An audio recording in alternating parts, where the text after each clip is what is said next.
Testing. Good morning, everybody. We're just about to get started. Thank you, thank you. Thank you for your patience. We do have quorum. We'll get started momentarily. Just a reminder to everyone that we are recording today. We are recording the WebEx link. We're also recording on YouTube. You're welcome to watch along on YouTube, but no participation via YouTube. I will explain more about that later. But welcome. Thank you for joining the Probation Oversight Commission this morning.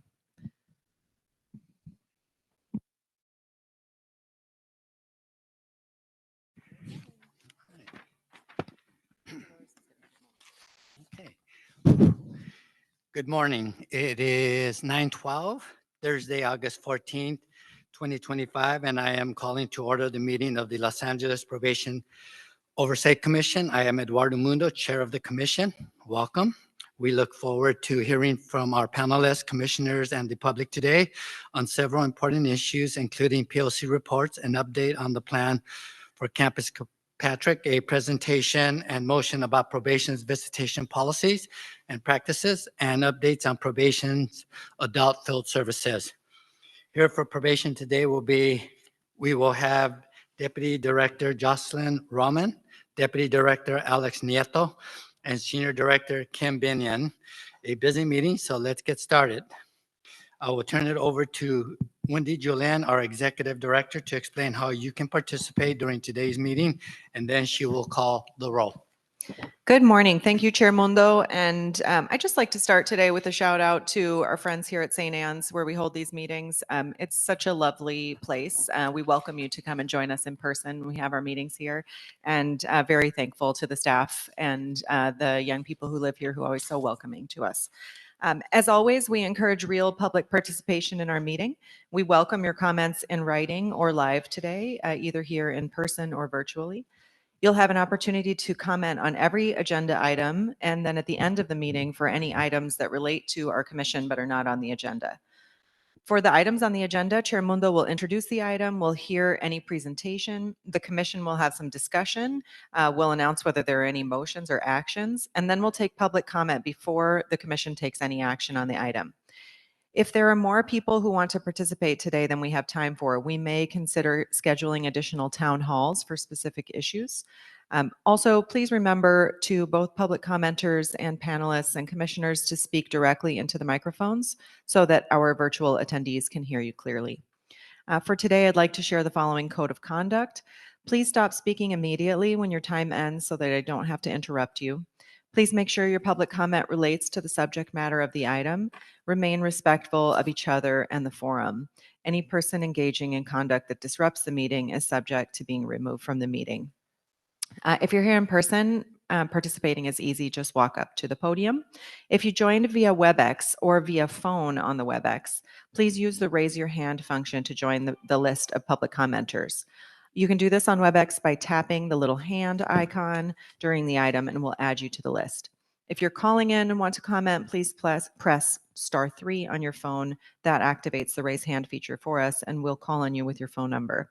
You then must press *6 to unmute yourself and begin your comment. If you have any technical questions, please send a chat to the host and they will be happy to help you. All commenters will have 2 minutes today unless Chair Mundo determines otherwise based on the number of folks sign up for each item. You're also more than welcome to make your comment in writing by sending us an email to info@poc.lacounty.gov. We've received a number of written comments for this meeting that were distributed to commissioners before the meeting, and all the comments that are received before 5 p.m. today will be linked to the agenda. Our meeting is being broadcast live and recorded on our YouTube channel, but you can't engage on YouTube. But we do encourage you to subscribe to our YouTube channel. There's lots more than just the meeting recordings there. There are also lots of short videos, and we often post videos from other meetings that are related to our work. You can also follow our social media on Facebook, Instagram, Threads, and Blue Sky at LA County POC. Please continue to attend our meetings and invite your friends. Buenos días, bienvenidos. Ya hemos iniciado la conferencia por WebEx y también en persona, también vía YouTube. Si le gustaría hacer un comentario público durante el tópico que estamos que estamos hablando, puede nomás usar la manita, que es un botón en la parte baja de la pantalla, y le abriremos su micrófono. Si está escuchando la conferencia por teléfono y quiere hacer una pregunta, tiene que presionar estrella 3 y le avisaremos cuando sea su turno, llamándole por su número de teléfono. Si está viendo la conferencia en vivo por YouTube, no se puede hacer comentario público, tiene que conectar vía WebEx. Nosotros podemos proveer traducción. Si quiere hacer su comentario en español, tendrá el doble del tiempo y nosotros le podemos traducir al inglés o usted puede proveer su propio traductor. Bienvenidos, gracias por acompañarnos y gracias. I am going to call the roll. Commissioners, please respond when I call your name. Commissioner Dolores Canales will be joining us momentarily, and we will make that noted in the minutes when she arrives. Commissioner Brooke Harris is excused today. Commissioner Ashay Jackson, excused. Commissioner Millie Kakani. Present. Commissioner Don Meredith is present. Commissioner Sam Prater is excused today. Commissioner Tyreek Ship. Commissioner Diane Terry. And Chair Eduardo Mundo. Present. So with 5 members present and 1 on the way, we have quorum, and I will turn it over to you. Thank you, Wendy. Let's proceed with item 2, the approval of the July 24th regular meeting minutes. Wendy, do we have any written public comments or live public comments for item 2? No written public comments about the minutes. Anybody want to make public comments about the minutes? Okay, thank you. Can I have a motion to approve the July 24th regular meeting minutes? I'll make a motion to approve those minutes. Connie makes a motion. Can I have a second? A second. Commissioner Ship. Are there any changes to the minutes? Hearing none, commissioners, please vote with a voice vote. Aye. Thank you.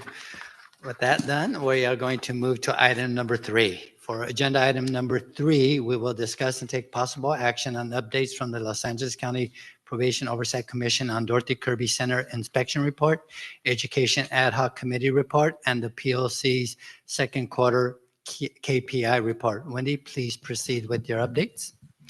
Thank you. I'm not going to talk very long about the Dorothy Kirby Center report because we have decided to hold an inspections town hall next month where we go over a number of the inspections that have been completed and share the results and the findings and the recommendations. Although I do encourage everyone to take a look at the inspections report. It's already on our website at poc.lacounty.gov on the reports page. If you scroll down about halfway, you'll get to the section where the inspections are.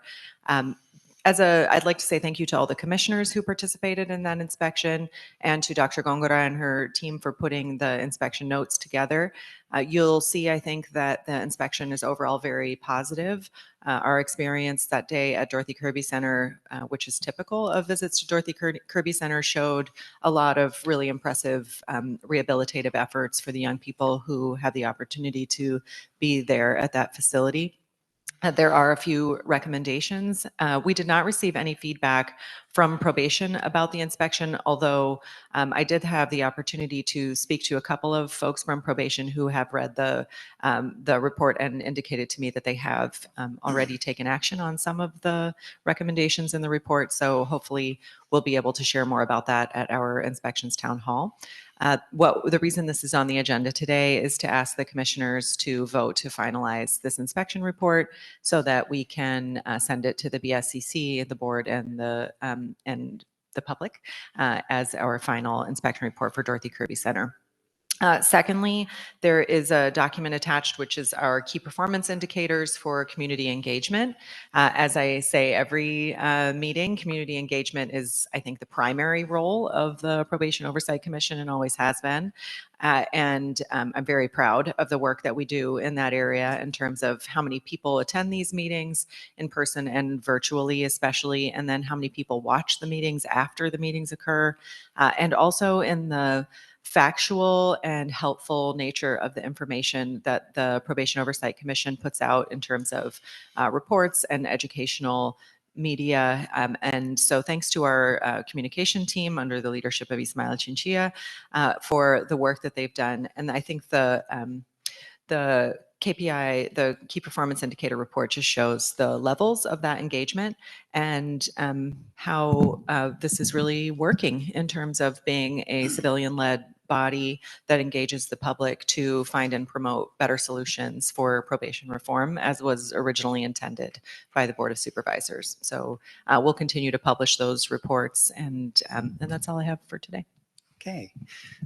Regarding the Educational Ad Hoc Committee, we met with probation and with a representative from OICR and with a couple of representatives from the Rising Scholars. We also had the opportunity to meet with the San Luis Obispo County of Education's lead team with regards to how they provide post-secondary education in their county and Alameda County. And granted, I completely understand that the demographics are different, but there were elements that we're seeing that would work in LA County, or at least should be considered in LA County to make it more of a seamless service to be provided to kids. So we're going to continue to meet and continue to try to get all the parties involved in trying to get services in a manner that is just more efficient, and it moves kids along a little quicker. It's been a little frustrating seeing that something so simple as education and service providing is so difficult for numerous reasons. But other than that, we're moving along. So that's my report on the ad hoc. And so, commissioners, do you have questions or comments about the KPI report, Education Ad Hoc Committee report, or the upcoming inspections at Town Hall? I guess we covered it all. Hearing none, I would like to make a motion to accept the attached AKC inspection report as presented. Can I have a second? Second. Commissioner Terry seconds. Okay, commissioners, do you have any comments about the DK inspection report specifically before we hear public comment and vote? Commissioner Kokani. Thank you. I just wanted to lift up the last key finding and recommendation that feels worthy of lifting up. I know that sometimes it's hard to read these reports and to make sense of them, but the last recommendation is that Dorothy Kirby Center may not be using the least restrictive setting for girls' disposition to Dorothy Kirby Center Camp. And just like reviewing the Welfare and Institutions Code and the requirement that young people be placed in the least restrictive setting, which means, I think, for young folks who are dispositioned to camp, that they have a little more freedom of movement. Just, again, a different set of like abilities, rights, freedoms. I don't know how to refer to it. And the fact that there are some young girls and gender expansive youth who don't have access to that because the department has decided to house, again, young folks who are placed at Dorothy Kirby Center, young folks who are placed or dispositioned to camp at Dorothy Kirby Center, and young folks who are dispositioned to SYTF at Dorothy Kirby Center, like requires them to kind of restrict the movement of the young folks that are dispositioned to camp there. I know that was wildly complicated, but I don't know, upon plain reading, it seems in violation of the law. So just wanted to lift that piece up, that it feels like something that the department should pay attention to. Thank you. I asked Dr. Gongora to come up to say more about that, except for you maybe said what she was going to say. So we don't need to say more if that's. I don't know that I said it very well or that it was I don't know if there's more that you wanted to add. I can say that some of the interviews that we had specifically for the people who supervise the girls in DKC camp. So again, not placement, not SYTF, but the camp. There was discussion about how supervision looked like when the girls actually were at a separate dedicated camp, in that there were opportunities for staff to keep the doors open at all times. They would allow girls who maybe were having a difficult moment, or maybe had had a difficult day or a difficult visit or something at court. They would allow them to have time to be able to access outdoors freely.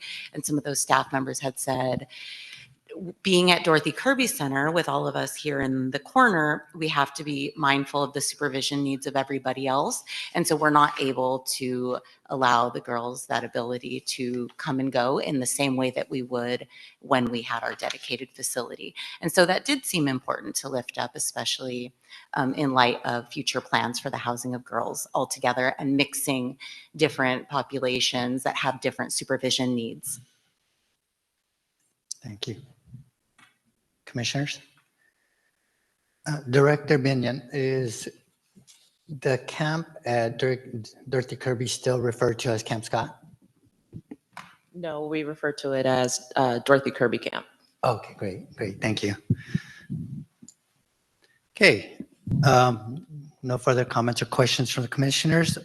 Wendy, do we have any public comment written or live? We did not receive any written public comment on this, but for those who are just joining, we are taking a vote on a motion to accept the Dorothy Kirby Center inspection as presented and attached to the agenda. So if anyone would like to give public comment on the Dorothy Kirby inspection, you're welcome to do so now in person or online by raising your hand, or if you're on the phone by dialing *3. I don't see anybody in the room who wishes to give public comment, and we don't have anybody online. We'll give it just 1 minute because sometimes there's a little delay. Okay. Okay, unless there are further questions or comments, Wendy, please call the roll for the vote. Okay, thank you. We are taking a vote on accepting the Dorothy Kirby inspection as final, and that was moved by Commissioner Mundo and seconded by Commissioner Terry.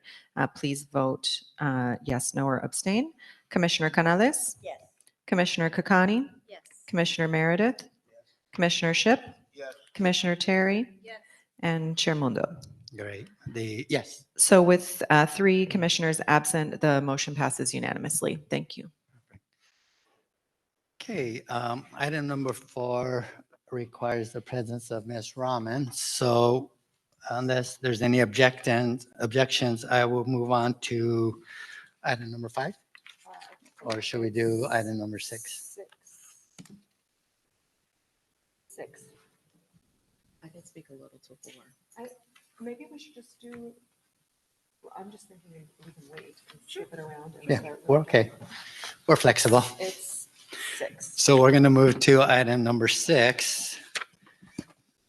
The only thing I'll ask is we do that, this is the item that has the PowerPoint. If we could pull the PowerPoint up, please. All And right. the PowerPoint is attached to the agenda, I think. If not, it will be. Ready? For agenda item 6, we will discuss and take possible action on an update on probation's adult field services, including numbers of clients currently being served, staffing levels in field offices, impacts of continued deployment on field services, and successes and challenges in the field. We will hear from Executive Director Wendy Julian first, followed by Acting Deputy Director Alex Neto. Wendy?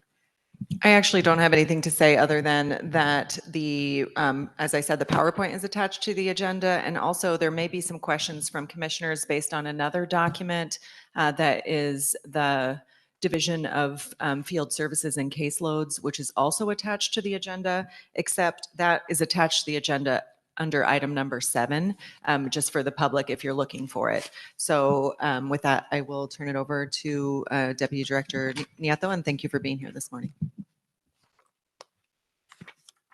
Good morning.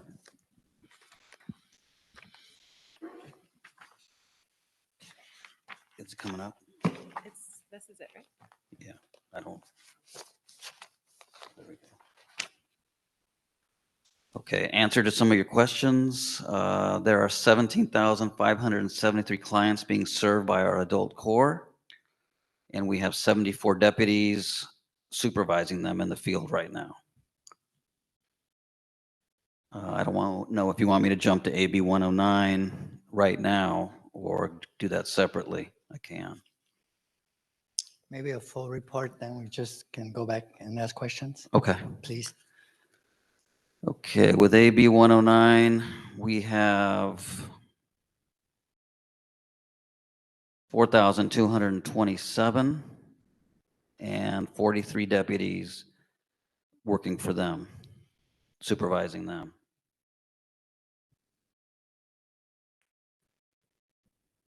We could turn the next, there you go. Okay, so for core, we have 11% vacancies, 2% full duty staff. That means they're on the line working with the clients. We have 35%, that's 92 staff working in juvenile hall from core, full duty staff, and 137 on leave and restrictions. Now, as I talked to Ms. Kakani earlier, that 137 encompasses 13 staff that have medical restrictions that keep them from doing anything for the department in the field or in juvenile hall. There are 68 staff that are on not modified duty in the field working with the clients at the field offices.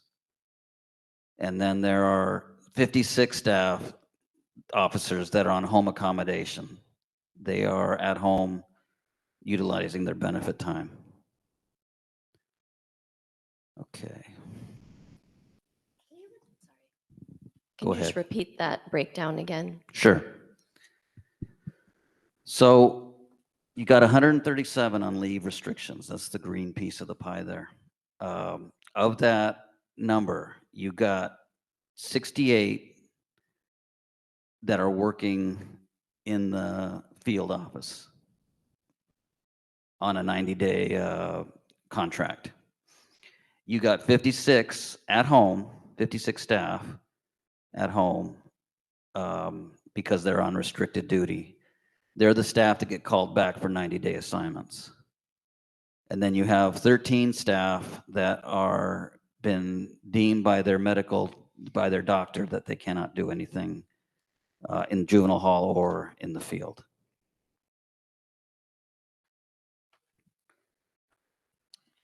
For somebody who doesn't understand that concept, the 90 days off, 90 days on, what's the underpinnings of that? What's the logic or the reasoning for not just letting them 100% be at work?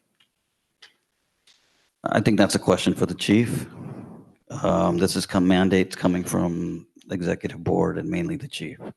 Okay, so it's a decision, not Yes. a HR policy. It's in conjunction with HR, the way they do it. And I want to clarify, they do 90 days in the office, and then it's not necessarily 90 days at home. It could be more, it could be less. And that's run by HR as far as how long they're out and when they come back. Thank you. You're welcome. Okay, so for AB 109, if we could, well, let's go to the next. Okay, that's the supervisors. That's the next slide.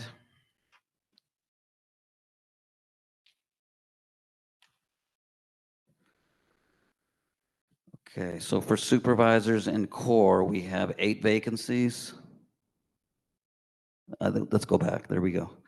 8 vacancies, 36 full-duty staff, 16 full-duty staff, 3 deployed staff, and 17 staff on leave restrictions, which is, again, you would combine medically disabled, 90 days modified, and home accommodations. Basically the same criteria as the field. The only difference being is there's no 90-day assignments for supervisors.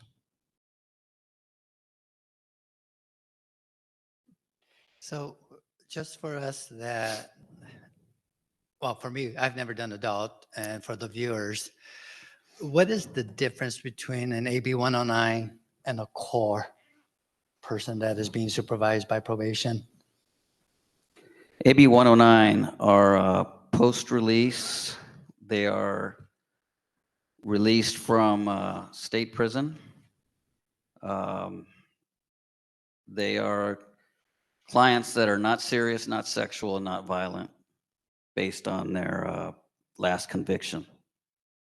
In other words, we could have somebody who committed a murder, but that was 20 years ago. They come back, commit another crime. It's based on their last crime. Okay. And is their funding tied to their services that's outside of the county funding, State funding. state funding? So if we don't have employees working, is that jeopardizing our state funding, or are we able to go through the state funding that we get?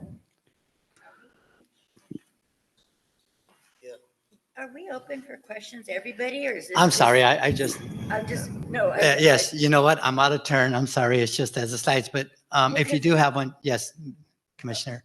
Okay, no, we'll let him finish answering that last question. I just needed to know what was going on. Yeah. But From what I understand, the officers from AB 109 that are working juvenile hall, that is still being covered by the state. Okay, yeah. Yes. Just grab the mic. Hello, thank you so much. I had a question about the home assignment while recovering being archived. And so if you're utilizing this home assignment type process, but yet it's supposed to no longer be in effect, it seems that it was a archive directive was used to send home employees with permanent work restrictions as a form of home accommodation leave and is no longer even in effect. So is this the same thing, what you're doing with the leave and the restrictions? Is this the home assignment while recovering that was supposed to be archived? I'm not sure what you mean by archived exactly. Well, according to the probation department's information technology manager, when a directive is archived, it is no longer in effect, but yet probation has brought it back and put it in effect. Did there have to be a process, paperwork? Did you have to file anything? It's in effect now. As far as paperwork being filed, you would have to ask Deanna Carlisle. So it is in effect, even though it was archived. Correct. Okay, thank you. Okay, so apparently after 18 months of being the chair, I still don't know how to do this correctly. So we'll let you finish your presentation and I will write notes down and ask questions after like my colleagues do. So it is in effect. Okay, if we could go to the next slide, please.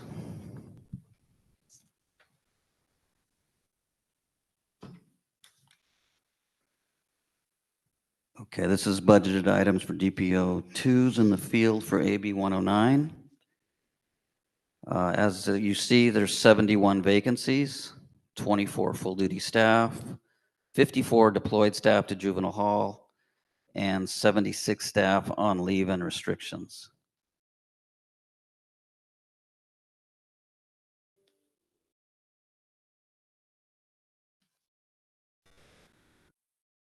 Now, on those, out of those 76, we have 31 staff that are medically disabled. We have 26 staff that are home on accommodations and 19 staff that are working with restrictions in the offices.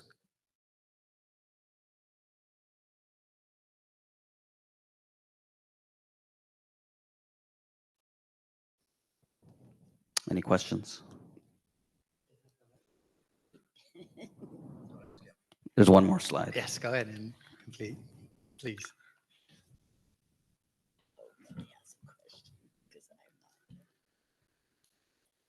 Okay, this is for supervisors in AB 109. We have 8 vacancies, 14 full-duty supervisors, 5 deployed supervisors from AB 109, and 5 supervisors on leave restrictions. And of those on leave and restrictions, we have 1 that's home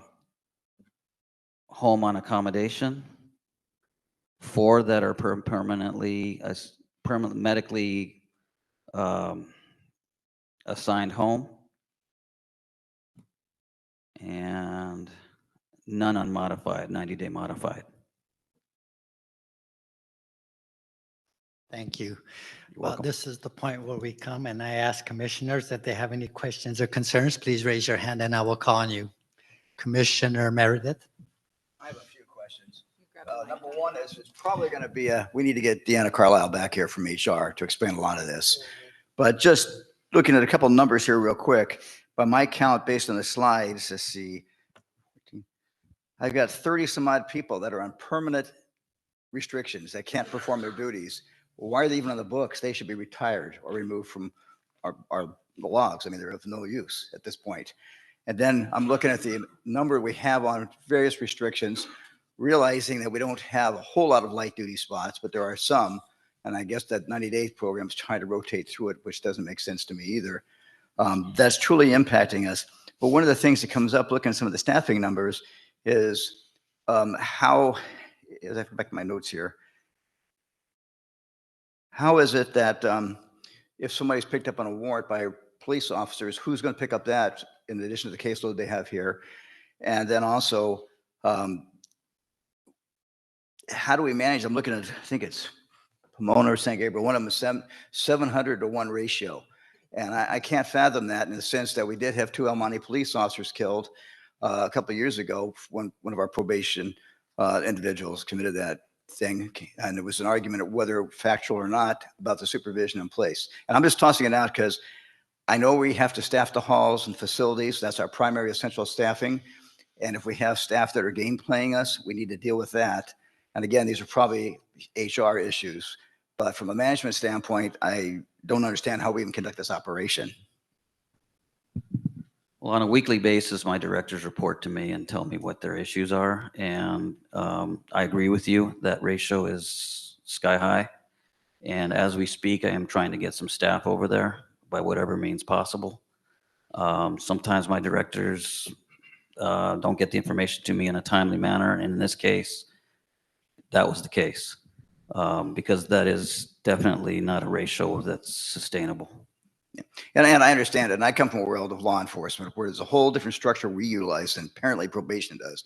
But accountability is a big thing. And I realize the higher up the ladder you go, you don't always get the information you should have, but your staff, your directors, your supervisors, managers should be bringing that forth. And then we need to be pushing HR to either remove people from the role and try and get new people on board or find a better solution than we have. I agree. Commissioner Terry? When someone is in the field but on modified duty, can you explain what is that? What are they able to do and what are they not able to do? They're able to do just about everything that a full duty staff does, with the possible exception sometimes of not seeing a client in face to face due to the volatility of the client. They are not, we do not want to put them in a position where they might be injured as far as putting their hands on a client. Now, that doesn't happen very often, but we did have a scenario a week ago at one of our offices where a client almost had to be restrained. Thankfully, we didn't have to go that far because the staff talked them down, but that is a concern, and we do not want to put our deputies, those that have restrictions, in that type of environment. And then in that scenario you described, does that client get seen or is there a backup then who sees that client? How does that work? It's kind of like the old thing we used to do in camp and juvenile hall. I know Ed is familiar with it. We tap each other out and somebody else talks to the client that has a better rapport, or the supervisor who is more experienced will talk the client down. And once the client is calm, we usually do see them. In this case, we did see the client.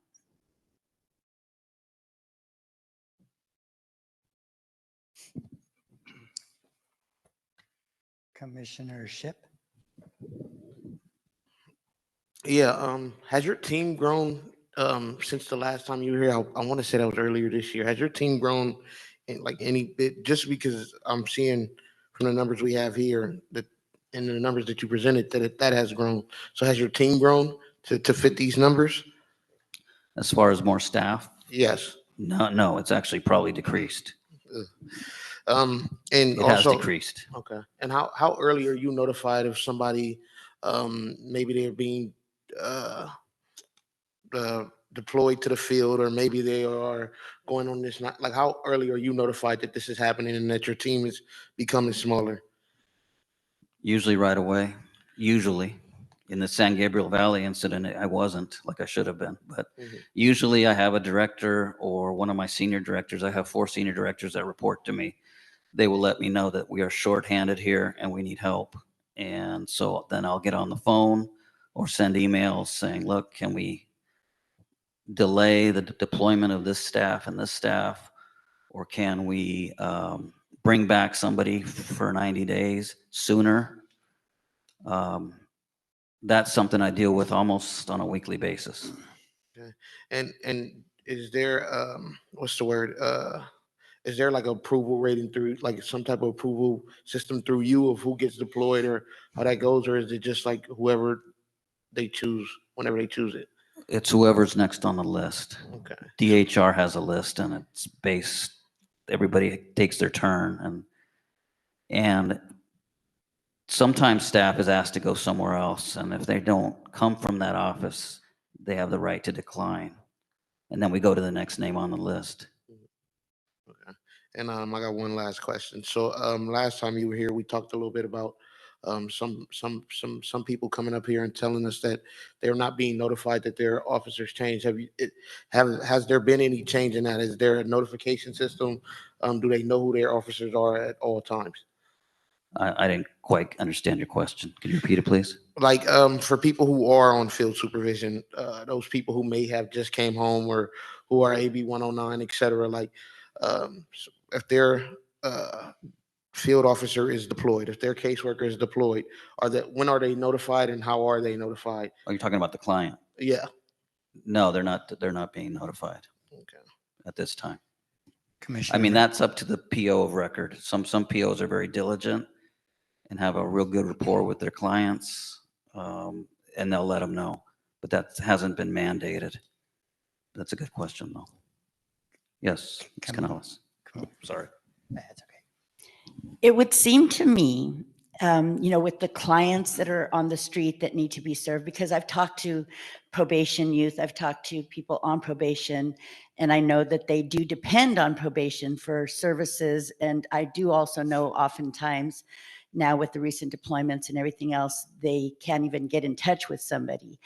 And then with everything going on with probation, it would seem to me that you would shift this whole 90 days and just bring all the field officers back full time. And then it also would be, budget saving with cost of what you're paying in overtime and everything. So is there a reason you're holding on so tight to this whole, only being able to work 90 days? With the field restrictions, you're saying it goes back to their medical issues? It's because of those probation officers? With some, they're completely restricted. With others, it's just mild restrictions that will let them come back for 90 days. So their doctor is saying that they could only come back. Correct. All of these restrictions, whether that's fully restricted or mild restrictions that let them come back for 90 days, they're all via doctor's note. Mm-hmm. Oh, okay. Thanks. So it's not probation implementing this medical on them. It's in writing from their doctors that they can only work 90 days. No, it's probation. So there's two different things. There's one where somebody has medical restrictions that they can't work anywhere, which is lower number, of course. And then there's some that can do the basic office functions. That's probation, giving them the 90-day assignment and sending them home. Okay, thank you. Commissioner Kokani. I feel like this can be super confusing, especially for folks who haven't been doing this month after month, or, for someone like you who does this full time. So I just want to say my understanding out loud, perhaps for the benefit of the public, and for you to then correct me if I'm Okay. wrong, if that's okay. So I'm just looking, for example, at the core total budgeted DPO 2 items of the, I think there are 262, right? Correct. Correct. And of that 137 folks who are on leave or have restrictions, some of those folks are home full time. So they wouldn't be deployed to the hall. They wouldn't be deployed. They wouldn't be at the field either, or in the field. They're home because they have some restriction and they're burning their time, or is that right? Like there's some percentage of that 137 folks who are just home full time because whatever restriction they have prevents them to coming to the field office and being deployed to the hall. Is that right? 56 are at home, Okay. sent there by probation. And then you have, To answer Ms. Canales on that. okay, so they can't work. And I think to Mr. Meredith's question, like, why are they still on probation's payroll? That's because they have either time to burn or, can you explain that part? Yeah. Why they're still part of the 137? Is it because they think that they're going to come back to work eventually, or they just have like vacation time they're burning? Commissioner, I'm Deputy Director Robert Arcos from the Office of Safety and Security. I think all those questions are very important for us to answer, but I think Deanna Carlisle in HR is the best source of this information for us. I know she was here at the last meeting and explained a lot of the nuances, and we also are a little miffed on the civil service protections and all those things that come into play here with medical accommodations and restrictions. And I just don't think that we can answer it with the best information that you need to make decisions. And that's what we want to do for you. Okay. And then there's another percentage, or 68 individuals who normally work in the field, but who are on a 90-day rotation in the hall. Is that right? Of that 137? No, they're modified Oh. in the field. In the field. Correct. Okay, got it. So those are folks who can work in the field and they're on their 90-day rotation in the field. Correct. But after that 90 days, you're going to lose them potentially to deployment to the hall. No, after those 90 days, they'll go home. Back home. Got it. Okay, thank Yes, you. Yes. And then they're there's good enough to work for 90 56 days. individuals who are home accommodation. And those folks are also at home? They're at home, but they're on a list where they'll come back to do the 90 days. Got it. And So this is just and an they're- accurate picture of June. Okay, and they're at home because they can't go to the hall because of their restriction? Correct. Okay, but they could work at the field office if this deployment policy wasn't in place? That's correct. Okay, and so as a result, you have, at least as of June, 78 individuals supervising 17,471 people. It's this one, Alex. Commissioner Kokani Yes. is referring to the April data. I think the number that Mr. Nieto gave us for core today Is is June. 17,573. But Okay. Commissioner, it might be a good opportunity for me to kind of just step into this question as well. I don't know if it helps or it adds more confusion, but with the Office of Safety and Security, with the special enforcement teams, it's approximately 94 deployed officers in the field that are also doing community supervision, compliance checks, home visits, et cetera. Not as frequently as we would like to, but we're out there at least 3 days a week. We also take up specific requests from the offices regarding a client that they'd like us to check on. We're also doing armed requests for movement of youth that are maybe high risk for appointments. And then also I want to remind you that back in December, when the chief declared an emergency at probation, we engaged in a memorandum of agreement with the LA County Chiefs.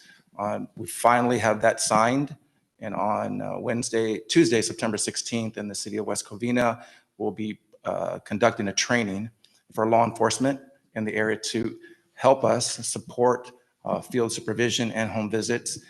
We'll have 2 directors from SEO there to provide training on the correct way to do home visits and compliance checks, and also the required documentation that's needed to support that. So we're hopeful that that's going to offset a bit. It's not the perfect scenario we would like to have, but it's a little bit better than the numbers that we're sharing today. Okay. All right. So, I mean, it's fair to say, sorry, this document is from, this is present? This is No, April. the document that Commissioner Kokani is holding up right now is, it's blue and yellow. This is what I explained at the beginning, but now it makes more sense. Thank you. This document is a corrected document that probation provided as a result of our request this month. We got this in April, or maybe in May, but it's for April. And it now has the ratios on it that you all had asked for. So we could do some division and figure out the ratios, although not as specific by office type as this document. This document is attached to the agenda under item number 7, even though we're talking about item number 6 right now, because it was one of the requests for information. Does that explain what you're asking? Yeah, I mean, I guess in fact, the ratio is worse now because based on the numbers that Mr. Nieto shared, there's 74 DPO2s who are engaged in core supervision, whereas this document has 78. And there are currently 17,573 individuals who I guess require or are mandated to receive core supervision, whereas this document has about 100 less. So there's a larger disparity, which is unfortunate because I do recall a few months ago, and I don't put this on you, I realize that this is a systemic issue, but just feels, again, important to say that, you know, we had the chief here a few months ago talking about the mission of probation being not just about, you know, checkbox compliance and relying on other cops to do safety checks or whatever to say they did the thing, but to actually have people supporting individuals in the community to get to a better place and to actually contribute to public safety, which is really not happening right now, especially, or at least in April, when you had one DPO responsible for supervising 715 people. And and that's in San Gabriel Valley, or where you have even in Valencia, where you have one person supervising 119 people. I guess my hope is that someone is paying attention, and I don't know, I asked Mr. Nieto this, and maybe it's worth you sharing kind of publicly how these like numbers are arrived at. And I know that your hands are tied to a certain degree, because if someone on a 90-day rotation is assigned or has been assigned historically to the East San Fernando Valley office, it's not up to you to mandate them to go support someone in San Gabriel Valley, that there are certain restrictions. But if you could talk about what those restrictions are, how you're working through them, and who takes a look at these ratios to be, I don't know, just to make sense of the fact that, you know, in Long Beach, you have a ratio of one person supervising 452 people. As you answer that, Mr. Nieto, as a seasoned officer, can you also explain that a case isn't a case and that the different areas have different levels of risk? And so it's when we look at this, we should be looking at it more than just the numbers. Yeah, or just, yeah, exactly. All of that, like even how we arrive at and if it's what makes being done sense. and it's part of the process. You're talking about the breakdown in core as to emerging adult, core plus, gender. Just the assignment of staff on the list that we shared earlier. Right, like is there a difference in terms of how you determine the type of supervision someone who has had to register as a sex offender versus someone who's being supervised for domestic violence issues versus someone who's being supervised pursuant to core, which I'm not sure I fully understand. Like how do we justify these ratios? It's hard to justify some of these ratios, but we do make it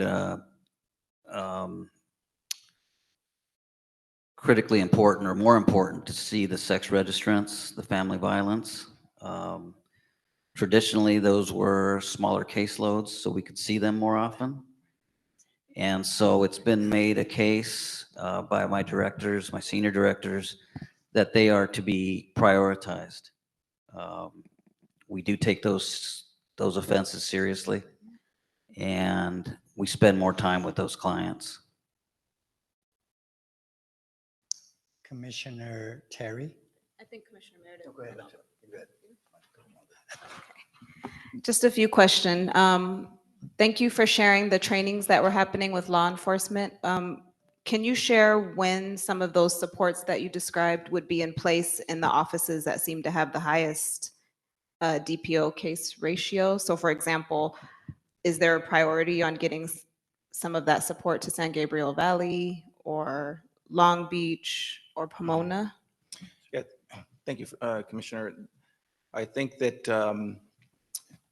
the training that's occurring with law enforcement is for the field. We will not be assigning them to offices to do direct supervision of clients. Okay. It will be done on pulling the list of clients that live in the region where that is serviced by that agency to do home visits that way. It won't be like they are going to be assigned into our field offices. It's not going to be happening that way. It's the opposite. It's field enforcement, compliance checks, home visits. So it won't impact, for example, any of these numbers we're seeing? Not directly. Indirectly, we hope so. Indirectly, we hope so by working with the offices on specific needs, on maybe a client who they haven't been able to see for quite a while that they'd like to have a check on. That's the other way we can supplement the office. Okay, and then just next question is, if someone isn't seen, do you all report that to court? And what is the court's role in this? So for example, just looking at that 715 to 1 ratio, I'm assuming some folks didn't get seen that month. And how does that impact then the information shared in court? Is court aware of that? Yes, if they're not seen and we've made at least 3 attempts, then we will file a bench warrant on that individual. If he has not made any attempt, via phone, in person, office visit, etc., we will. I'm thinking of the department's inability to see someone just because of the staffing shortage. How is that communicated to court, and what does the court say? Well, they're not happy about it. Well, I guess to piggyback on that, if I may, are we tracking late reports and missing reports? And have we seen an increase because of the deployments and because of the 90-day policy? We've seen an increase in late reports. Would you just empirical percentage wise? I couldn't give you that right now. Okay. But are we tracking it? Yes, we are. Okay. Commissioner Meredith, followed by Commissioner Shipp. Well, first of all, I got to give a shout out here to, we do have some probation officers that are embedded with law enforcement agencies. I know particularly in Galindo, Burbank, you have a probation officer Paz out there who's done an outstanding job because they call me all the time and thank me for having them out there. But we've also got this agreement that's now being finalized that Chief Sid from Galindo was briefing me on that I think will be a benefit in many ways in the sense that it'll develop a liaison between law enforcement and the department. And many of these agencies actually have community outreach that they do to the same clients. So I think that's a positive. My question here, and this is not directed for anybody there, Nieto or Chief Arcos, we need to get Deanna Carlisle back here. There are too many questions that have to be answered. But one of the questions I do have is who determines the assignments for those that are light duty? Is that by some bureau chief or is that by HR? HR assigns them to the office, and then the supervisor on duty will give them a caseload depending on what's the priority. So family violence, sex offenders would take priority. Okay, so HR doesn't assign, they just say, hey, here's a person that's available. They will send an email and say effective such and such a date, Officer John Doe will um, be reporting to the Harbor Area Office. And then we'll get that email and we'll make sure the supervisor on duty is aware of it. Obviously the director also, and then they'll assign them again to sex registrant or family violence or whatever is vacant as far as what we need to cover. Okay, and I'll just close with, this is more of a statement. This is a large department with adult and youth, field and in custody. The in custody is a very small part of it, yet it is dragging down the organization as a whole, getting us all the negative publicity. I think we need to look at how we're going to staff and manage the correction side of this, custody side in the future. That's not really for you, that's for the chief and everybody else to decide.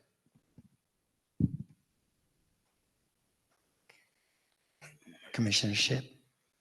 Yeah, just real quickly. Also, now that I'm thinking about it, when we think about 715 to 1, aren't I mean, maybe I have this wrong, but and maybe you can answer this question. But aren't your DPOs supposed to connect you to some type of services in the community, some type of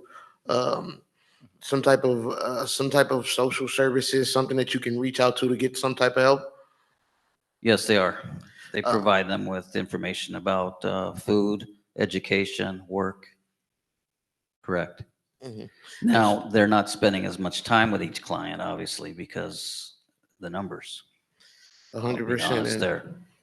And that's what my question was, because, you know, like, especially when we talk about safety and security, yes, the part of it is making sure that they have that they are meeting all the checks, that they live in the right, correct places, that they're not around this person or that person. That makes sense. That's public safety. But what's not public safety is not being referred to these services, right? When we talk about, some of these people have come home, maybe want to do education. Some of them may want to work a trade, etc. And so I think not only is the security part, like, yes, it's fine to have police chiefs on board, but you need some type of social services part as well, because I feel like we're missing that part. Because even if we do the safety, right, and we start checking people, we're just sending people back inside. That's just what it is. And if we're sending people back inside, then there's no point in even calling ourselves DPOs at that point. Correct. And we have had resource fairs on top of regular monthly visits from our clients. We had, I believe it was 11 resource fairs in the last 11 months. Just about every single area office had one. And in the resource fairs, if you've ever attended one, they have education services, drug and alcohol abuse services, work programs, referrals, childcare stuff, you name it. They're really well done. No, I agree, but I think also the issue is, what if somebody comes out after a resource fair, or maybe they missed that, right? Like, they'll miss out on all of those resources just because of the numbers. Yeah. Yeah, Commissioner, in the training with law enforcement, that is a part of the training as well, is the resources that are available through probation. We'll provide handouts and phone numbers, et cetera, in the training for them, for the law enforcement officers to have, as well as we will lean on them too locally for the cities that are servicing these areas. Like, what resources do they have from their city that could also be a benefit to the client? Thank you. So Last one? Yeah, just, I hear you saying that, you know, you've identified folks who need like more time spent with them, or people who need additional supervision, but one, curious how that that idea of building a relationship with someone corresponds with the 90-day rotation, right? Because then you have someone for 90 days and then you have a new person for 90 days. And I don't know if there's been any feedback solicited from kind of clients, as you refer to them, to see how these rotations are impacting them. And I know that Mr. Rodriguez is here from the Public Defender's Office. Not sure if he's here as a representative from the Public Defender's Office, or just here viewing, but it would be great as a commission to also hear from Defense Counsel to see how, whether it's APD or, you know, panel attorneys or public defenders, to also hear how this impacts, how the rotations are impacting their clients, if this, you know, if there is no assessment that's happening from the client perspective. Unfortunately, based on the numbers, we don't have the resources. Okay. That said, I do have to say that I've seen some real good work done by many of our officers, and they go above and beyond, and they have to based on these numbers. Right. It's a lot to ask of someone. And then just to your point about law enforcement, I mean, I feel like I've heard probation officers come in here and say, we're not cops, you know? So like, why do people keep treating us like we're cops or talking to us as if we're cops, identifying that there is a distinction between the way probation officers do their work and the way cops do their work, obviously different set of responsibilities. And so I just want to lift up that it feels really concerning to me to be relying on law enforcement, no matter the training, whether it's a weekend training, whether it's a day training, whether it's a months-long training, We agree to with have police officers doing the work of probation officers. Yeah, obviously, this is our function. It is the function of county probation to do that work. We are not in a position to do that. So we've had to think outside, the proverbial box, be creative, be innovative. But I think you all sitting here know the crisis we're under. If we could just get staffing back to some optimal level where we could be creative and innovative with the people. We have very caring and dedicated probation officers who want to make a difference, who truly believe in the mission. But this is what we're faced with right now, and it is truly daunting, and we're doing the best we can. And I know you all recognize that. I understand that. So, My astute colleagues asked all the questions I would ask, and you guys answered them marvelously. The one thing I would like to uplift, in my visits to the juvenile hall, I've spent a lot of time talking to the deployed staff. They're my friends. And more than a handful have told me that they work weekends overtime to make sure that their caseloads are covered. And so that's a piece that's not measured, it's not counted, but it exists. And I hope that we had 6 or 7 public comments on this item. I hope that they were satisfied by your answers. If not, they are more than welcome to continue their public comment within the next 24 hours. But I think that you covered a lot of their concerns about safety and processes. Commissioner Canales. Hi, thank you so much. Something that you just said right now, you said if we could just get to this point, right, where, these things could be resolved, and especially with these numbers that we're seeing, like, one officer come to oversee hundreds.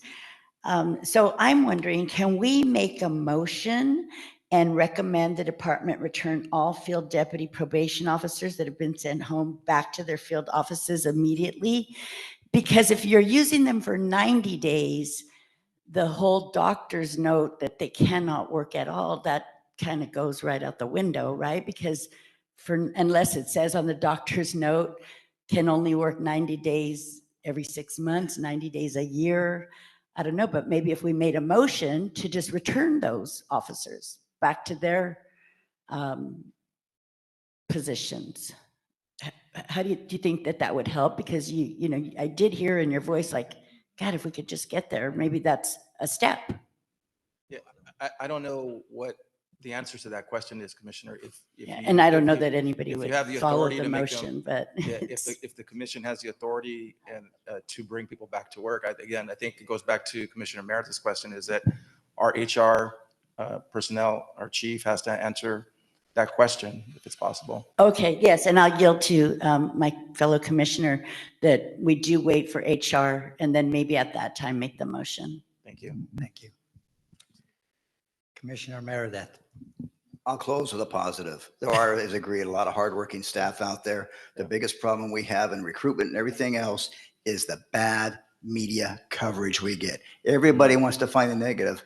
Nobody highlights the positive. And we need to get our PAO office for probation getting those good stories out, because I hear them all the time with how they've changed somebody's life. I could give you a handful of them. The lives have been turned around. We need to get that image out there as well. Thought I was closing with a positive, but a double's good. Thank you, Mr. Meredith. All right. Okay, we don't have any action on this item, but we do need to take public comment. Yes.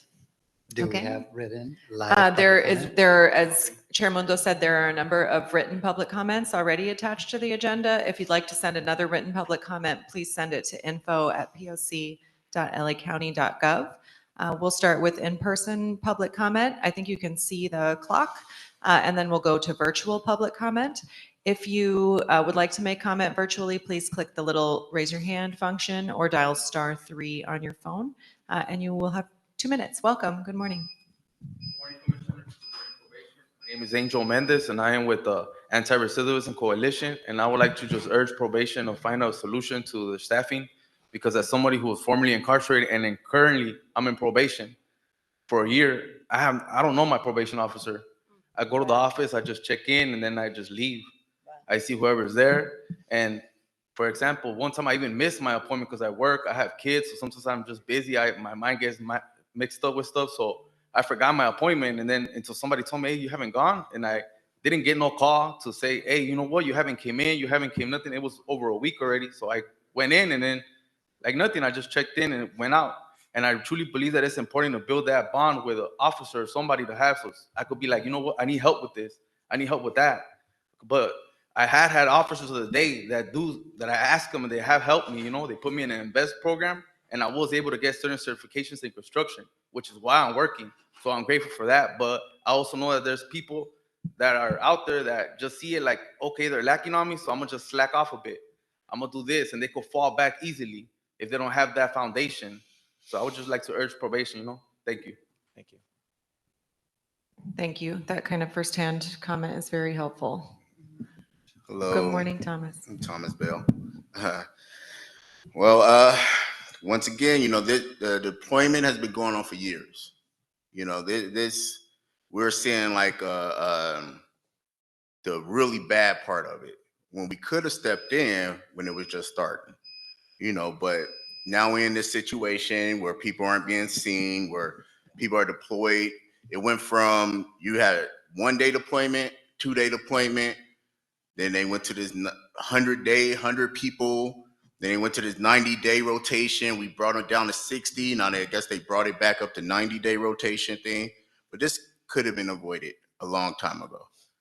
But now that we're in this situation, how do we get out of it? We got to have people stay at work. How do we do that? We got to get the hall safe so that people will stay when they get hired, so that people will come to work, and we can send our field officers back to line. These guys, I still to this day don't understand why people are sitting at home for 90 days and then go back to their field offices for 90 days. I don't get that part. There's a whole lot of work that needs to be done. And if you're able to do an office job and see your clients, you should be able to do that, no matter if you can work the halls or not. But that's the main step we need to do. We need to focus on getting these halls safe so that the DPO, whoever the chief wants to hire, DPO 1s, DSOs, can stay there, and we get our field officers back into the field office that they belong to. Thank you. Thank you, Mr. Bell. Good morning, Mr. Rodriguez. Good morning, everybody. My name is Luis Rodriguez. I'm the division chief over our youth services division at the Public Defender's Office. To Commissioner Connie's point with regards to field services, I can tell you this in speaking for our young clients. Is the time off? Okay, all right, I'm sorry. For years, they had tremendous relationships with the field officers. The field officers were the kind of folks who would call up the public defenders and say, hey, Johnny or Maria is having problems. Can you work with them? Absolutely.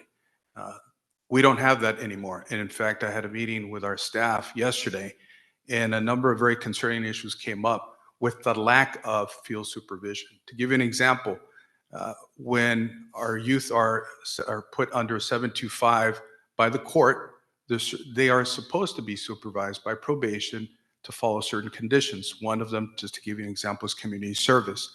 What is happening now is that our youth are showing up, nobody's there. If there is somebody there, they say, you need to go to the community service center, where they're being charged $45 to sign up for community service. And they're being told, you're gonna sign up for Caltrans as a minor, which is extremely problematic. Those are some of the problems that we're seeing when our youth are being sent to the field service offices. It's not there. It's problematic. I find it very difficult to criticize another county department. It's not that. It's the fact that deployment has hurt our youth in and outside of the detention centers. And the problem is this, that we can come up with excuses, and I know it's very frustrating, Mr. Arcos, but the bottom line is the court will always come back to us and say, well, why isn't your kid following up on community service? It's your kid's responsibility. Well, yes and no. It's their responsibility along with probation. And so we're getting into discussions with the court when we shouldn't have these discussions, because first of all, our kids shouldn't be paying $45 to do community service. And second of all, and finally, they should not be sent to Caltrans as an example of what they could do. Anyway, just to your comments, Commissioner Kakani. Thank you. It's the beeping on the clock that's sitting on the chair right there. We're working on it. We're working on it. Good morning, Mr. Kevin. Yeah, hello. So the 90-day rotation, well, that's something new to me. Probably, number one, the officers, do they feel safe enough to go to work? Do they feel safe enough to go to the field? And then I'm thinking there must be a reason that some of them do not want to go. And then hopefully you guys can address that issue. Well, second reason is because the chief made this 90-day policy. Obviously, that's on the chief. But second of all, I want to respond to Commissioner Kakani's comments that she mentioned that it is not a good idea to using cops to do the probation officers' jobs. Generally, I agree with that. But however, right now, when you are a thousand probation officers short, I don't believe that you have any other alternative short-term plan. I just do not believe that other than using cops, what else can you do? You cannot hire 1,000 probation officer overnight. In fact, probably you will never hire another 1,000 probation officer until 10 years later. So in short term, I do believe that working with other law enforcement agency collaboratively together to deal with your probation officer shortage issues, and I do believe it's a really good short-term solution. But what the long-term solution is, I heard Commissioner Kakani said, 70 probation officer dealing with 17,000 whatever probation, on the field, a client, they call it a client. Well, I think, how do we reduce the number of clients? How do we make sure that you no longer have a 17,000 future client? How can we make sure that your future client are obeying the law, following the rule, does not fall into the probation department? That is your long-term plan. But obviously, it's politically incorrect to talk about it. Thank you. Good morning, Antonia. Good morning. My name is Antonia, and I'm coming on behalf of ARC. I hope you're doing well, commissioners. I just wanted to, thank you. I'm a little short, but I did want to uplift the comments made by one of our members today and just kind of remark on the experience I had yesterday with some other members who are, documenting the same experience. Either they're showing up at places asking for representation and then not meeting that, or they're not getting the services that they need, and that lack of fabric does not protect them in the long run, because then there are things that can come up and opportunities that are opportunities we don't want them to take. And so I think what we really need to work on is making sure that those services are accessible and relevant to people as they are returning home. And then I also wanted to say that the confusion that you guys have is a confusion that I think the civilians have. And so maybe creating a way for this to be both educational and also very much more informative would be helpful.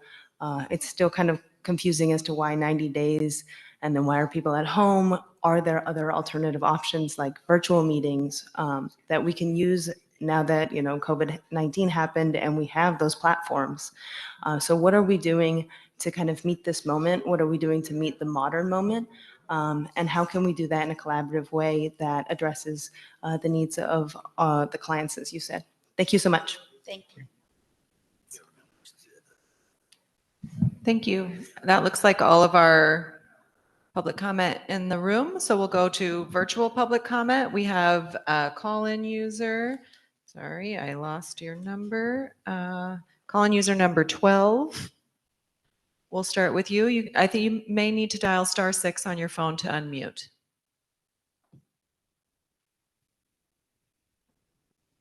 Can we hear you?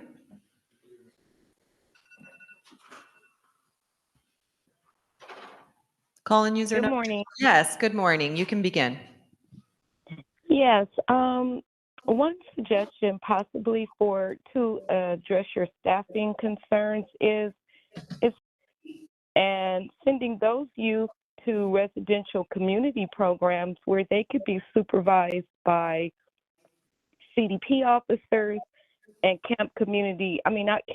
residential treatment officers, as far as placement officers and CDP officers. It would be a least restrictive environment for those youth. And it seems like it would also help with sending those POs that work currently in camp. They could be sent to the various facilities to assist with the shortages. So again, you would have CDP officers and you would also have residential placement officers supervising those kids. And it would be in keeping with the LA model, which is the least restrictive environment for the youth. Thank you. Thank you very much. We'll go to our virtual commenters, starting with Letitia Williams.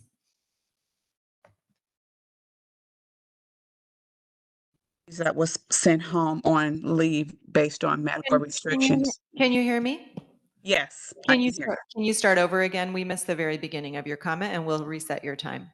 Okay. My name is Letitia Williams. I'm one of the deputies that was sent home based on my permanent work restrictions. Now, I've been working with permanent work restrictions for 15 years, and I've been doing my job in the field for that time. The department placed me in the field because of my permanent work restrictions. Now they're saying that I can't work because of those restrictions. I was sent home along with the rest of the deputies, but we are able to work our restrictions based on our doctor's notes. We've had meetings and appointments that state that we can physically work our field positions, but it's the chief who is stating that we cannot. So we are sent home, sitting at home when we could be working and filling and doing our positions as far as supervision, writing reports. I'm an ASCOT deputy and I'm a court officer. So we can work. We just cannot physically work juvenile hall. And this is the reason why we're at home. But if you pulled us back to work, you wouldn't have the issues that you're having in the fields right now with the shortages in the units, in the area offices, because we are able to do our jobs. Thank you. We'll go next to Tanya Ibanez-Vernig.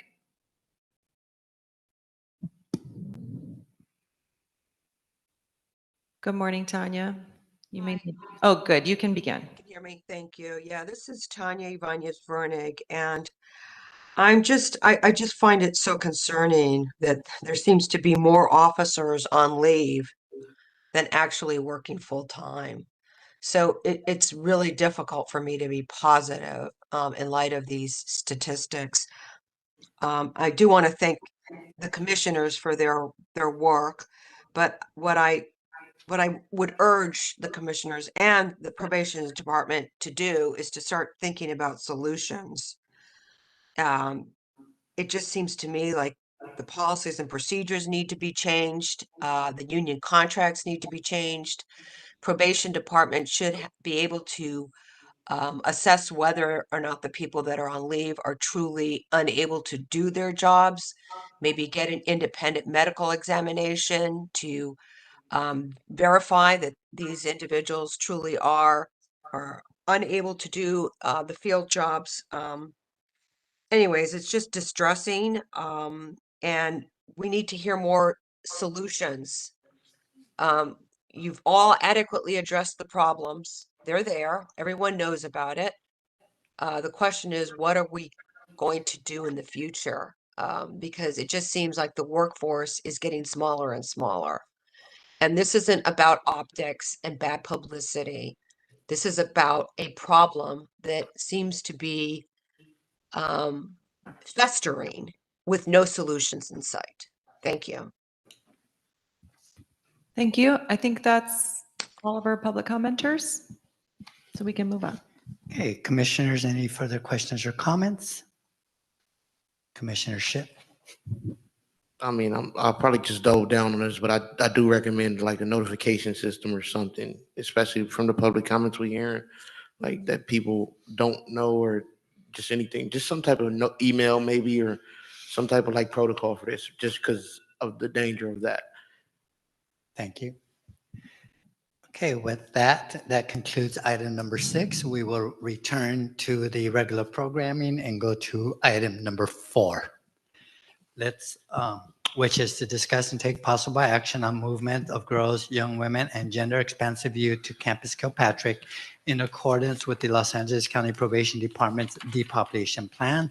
This update will include progress on the construction and movement of youth, information about BSCC's pending approval of Camp Kilpatrick for use as a juvenile hall, updates on communications with families, community-based organizations, and county service providers impacted by the relocations, and the programming plan for Campus Kilpatrick. Joining our panel today is Deputy Director Jocelyn Roman and Senior Director Kim Binion.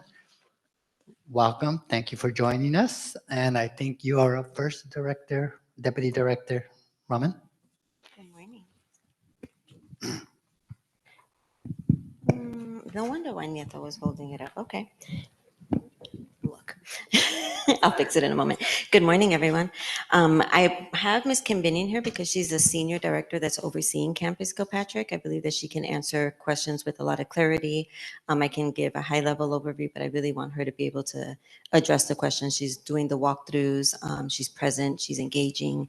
She's part of the plan for what Campus Kilpatrick is going to do when they open up. So I think perhaps she should be the one to start, and I can jump in wherever you feel necessary. All right.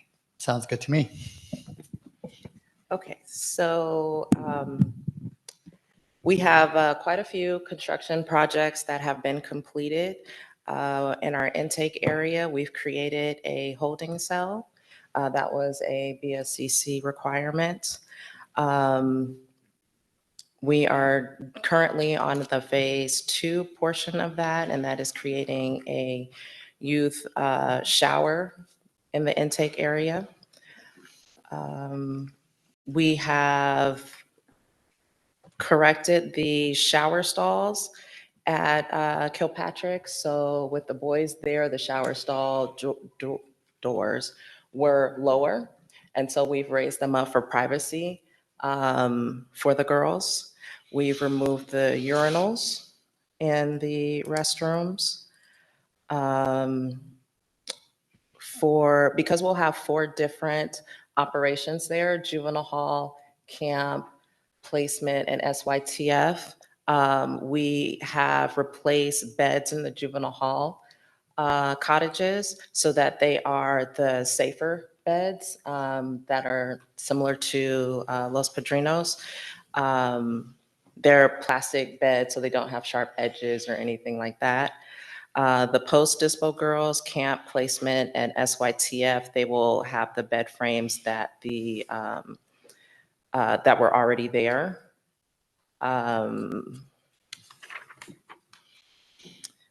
Cottages. So one of the other things that we're doing different is with our partner agencies, we're actually giving them office space on the cottages, on the units, so that they can have easier access to the youth. We're adding workstations for the different CBOs, again, so that they can have more direct access to the youth. We've conducted quite a few walkthroughs with SAPSI, with DPH, with DYD, just so that they can see the layout of the campus and where their office is in respects to where the youth cottages and youth units are. We are upgrading our property room so that we can house a property of around 50 girls. We are working with the sheriff department to add the mugshot and fingerprint system at Kilpatrick.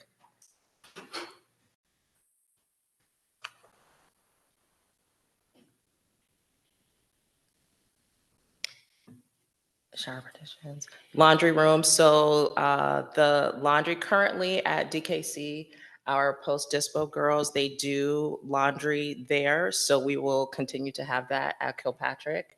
For our pre-dispo, the juvenile hall youth, we will send that laundry out.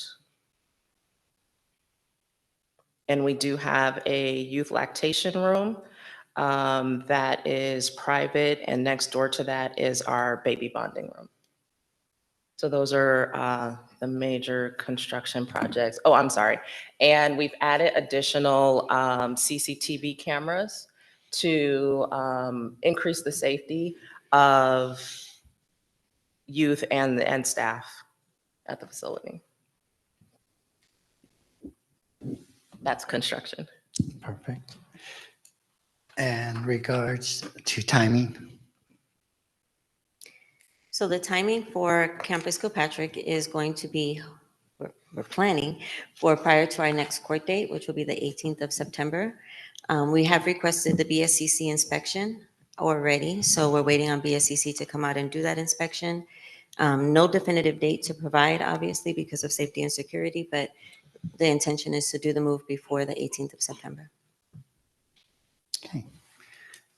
If there's nothing further to report, I will open it up to commissioners for concerns and questions. Commissioner Terry. Can you share one of the items was an update on communication with families, CBOs, and any other providers? Was there anything else to share about what that communication has been beyond the space that's being set up for the CBOs? We have a weekly meeting with our partners and stakeholders, and we give them updates, mainly with DYD, SAPC. We've, again, conducted sub-tours. When they ask, we arrange for them to come up and conduct another walkthrough. With the programmers, I know that the director over programming continues to have contact with them, and she also maintains contact with myself and Director Evans. That's going to be at Kilpatrick. And for communication with the parents, we at DKC have conducted town halls. I've facilitated each one of them, virtual and in person. I think I'm due for another one. And I know at Los Padrinos, they've conducted town halls as well. We continue to have our family liaison email that we monitor, but we haven't received any communication via that. In my town halls, I encourage the parents to reach out to the ombudsman to get any concerns to us, the facilities. And then I know just from doing a recent inspection there were a lot of concerns from the young people there. So just wondering how you all are engaging with them in addition to the school. I think that was a significant concern that there wasn't capacity. So any updates there with how the education unit is being supported? So for school, we had 2 classrooms that were out of commission. They have since been fixed. And Public Works is going to also do an assessment to kind of mitigate the issue from happening again. We do have an ed services space. We have like a workshop area that we plan to use for the different vocations. It's really, we want to make sure that we are able to facilitate the space for the different programs that we intend to have. In regards to the discussions with the youth, because the population turnover is so much, and we know that this has been getting worked out since May, we have tried to avoid having discussions with the youth until we start approaching the dates as we, get closer, to make sure that we're talking to the right set of kids and not creating an anxiety that's going to last several months. So those conversations will be occurring as the date comes closer. We did do that with Campus Kilpatrick youth to prepare them and to ask questions and get suggestions from them. We will do the same with the female population. And just to go back to the school thing, I mean, it was a significant concern. I think it was shared that we would not be able to start school with this change, given the current state of the facility. So what all would need to happen to make sure that quality education can continue or start for the new people coming in? I guess I'm just trying to get a sense of how ready is the facility for that? Or I don't know if you feel like you answered that already. I think the concern that had been occurring was that we had the 2 classrooms that were out of commission due to water damage. So the reference that she made to Public Works, again, I think I mentioned this before, I'm not in construction, but it has something to do with, the angle and the foundation, being able to have that water. So if Public Works has worked that out, then we shouldn't have, those classrooms going out of commission. That was the point of taking our time to actually fix it and not just put new carpet and say, well, it hasn't rained in a while. So the intention is to make sure that that doesn't occur. In terms of the quality of education, I mean, we meet with LACO regularly. We have been in discussions about how many girls we have that will be in college, how many will be in high school, making sure that we are properly transitioning and meeting all of their educational needs. So those conversations will continue. It's a priority for us.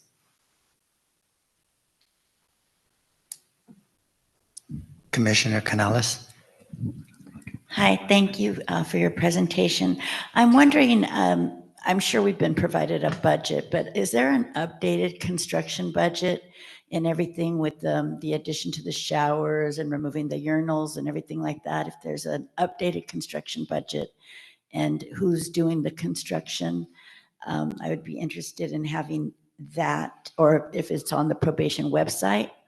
It would also be interesting to compare that budget to something like Beloved Village and the services they provide for young girls, and see like how much we're investing in, rebuilding these facilities that I thought we were trying to look into different alternatives for young women and girls, but we seem to be spending a lot of money on construction.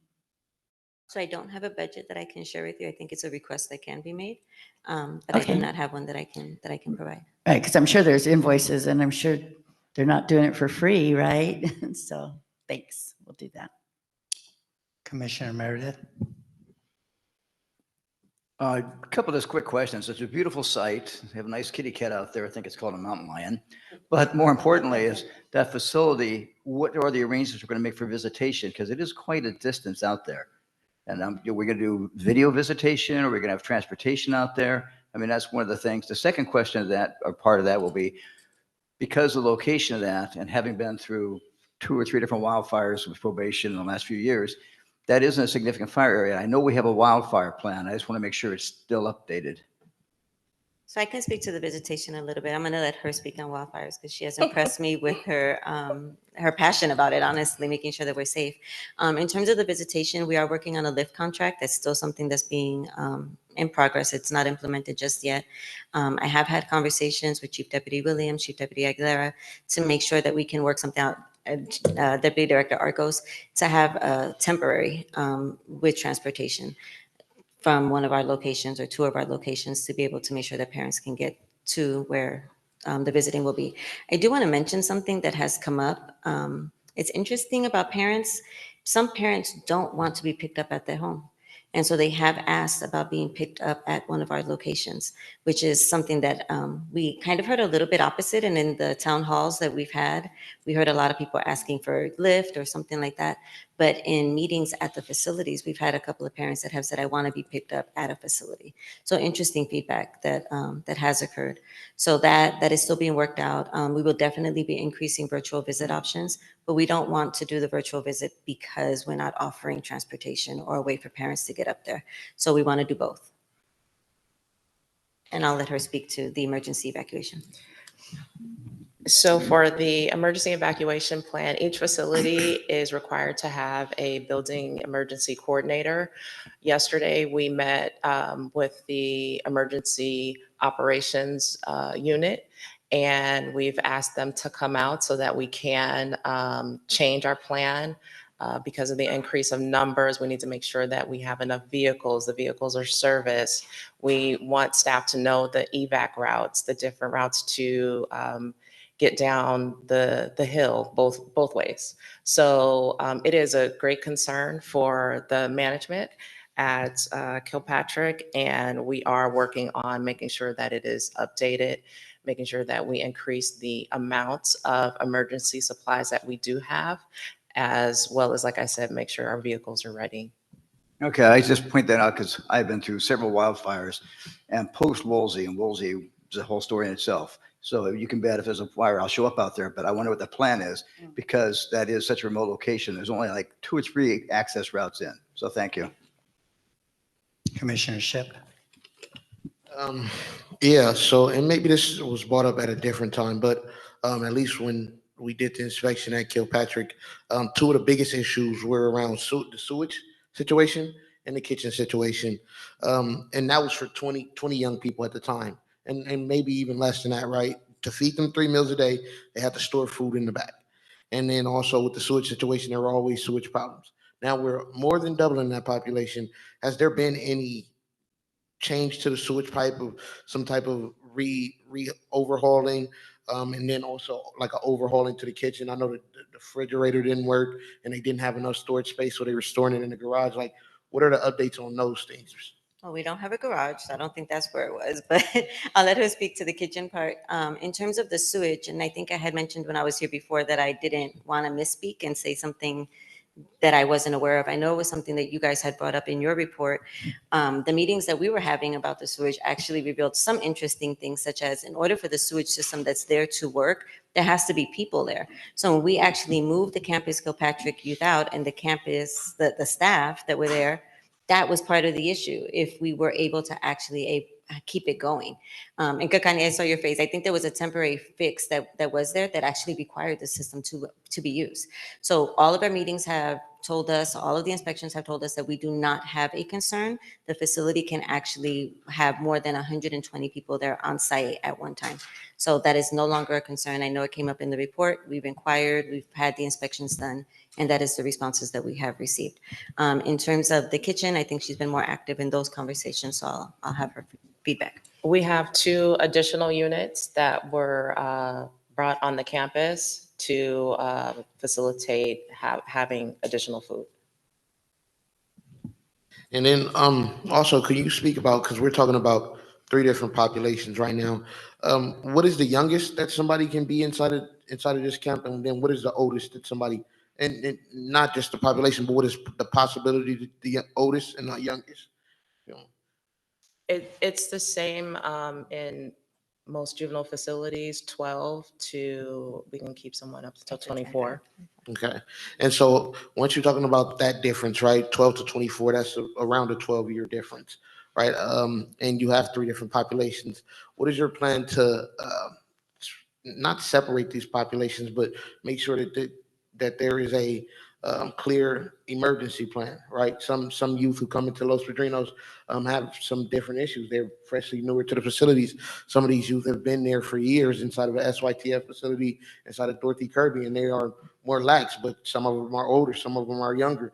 The interaction can be dangerous for the younger side.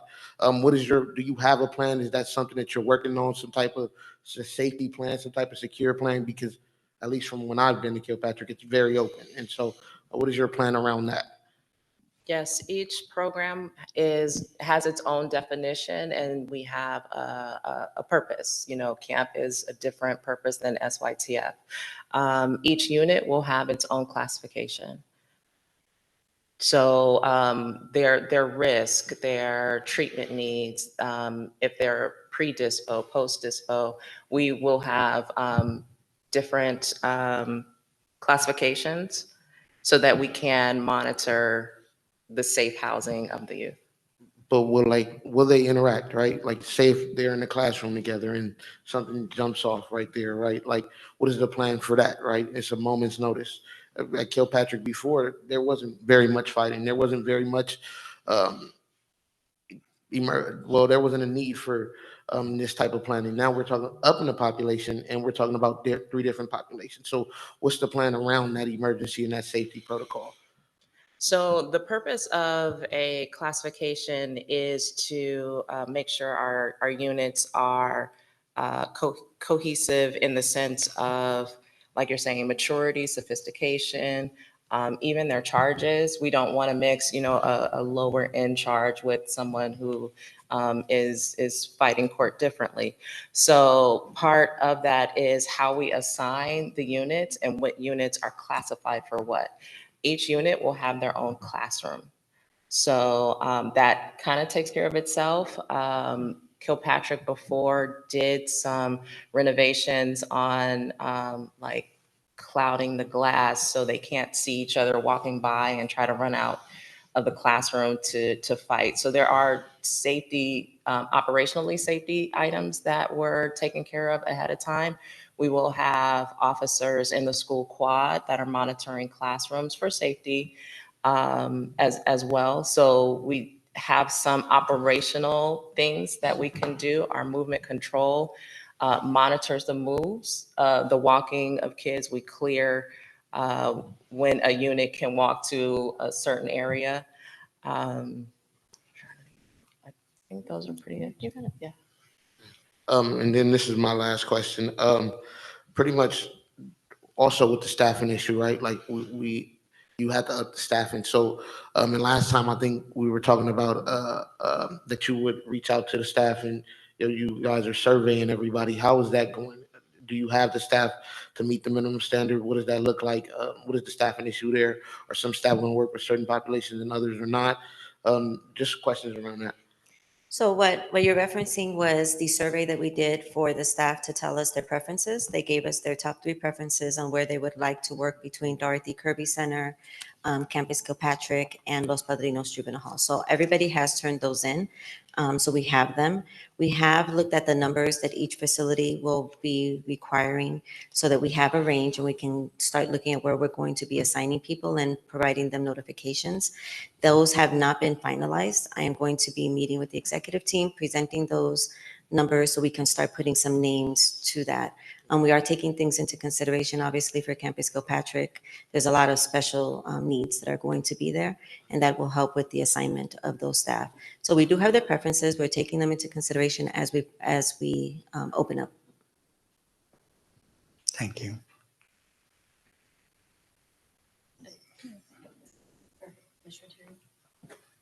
Commissioner Terry. 2 quick follow-up questions. How much notification will staff get about the placement? And is there any sort of, can't think of the appeal process? For example, if something really doesn't work for a staff person? How much notice for Campus Kilpatrick? They will be going before the youth arrive. We can't have them arriving at the same time as the youth. Ms. Binion has worked on some trainings that she would like to have with them before they open up. So I can't tell you exactly how much it'll be because we haven't set the date. So I can't say if it'll be 2-3 weeks, but the intention is to provide them some notice and allow for training to occur. In terms of a appeal process, at the end of the day, we have asked for their preferences. So we're really trying to meet the needs of where they would like to go as best as possible.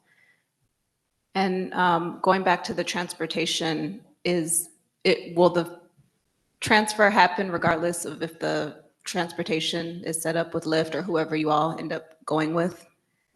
Transfer will occur regardless of the Lyft transportation. That's where the stopgap will be with us, having at least something coming from the institutions to Campus Kilpatrick. So once young people move, there will be something in place that the department will offer at that same time so that families have an option to get out there? That is our intention, yes. Thank you. Commissioner Kakani. Okay, I'm just going to go in order. As it relates to staff housing, will the 56-hour work week continue at Kilpatrick? Yes. Okay. And so you have enough, I guess, how many staff do you envision needing to have housing for? That's where we haven't finalized the number for how many would be there at shift at one given time. I think Ms. Binion has worked on the housing. I know, I see the question going into, do we have the actual place for every staff that would be there at the same time to be there? Do you know what we finalized with? The With the.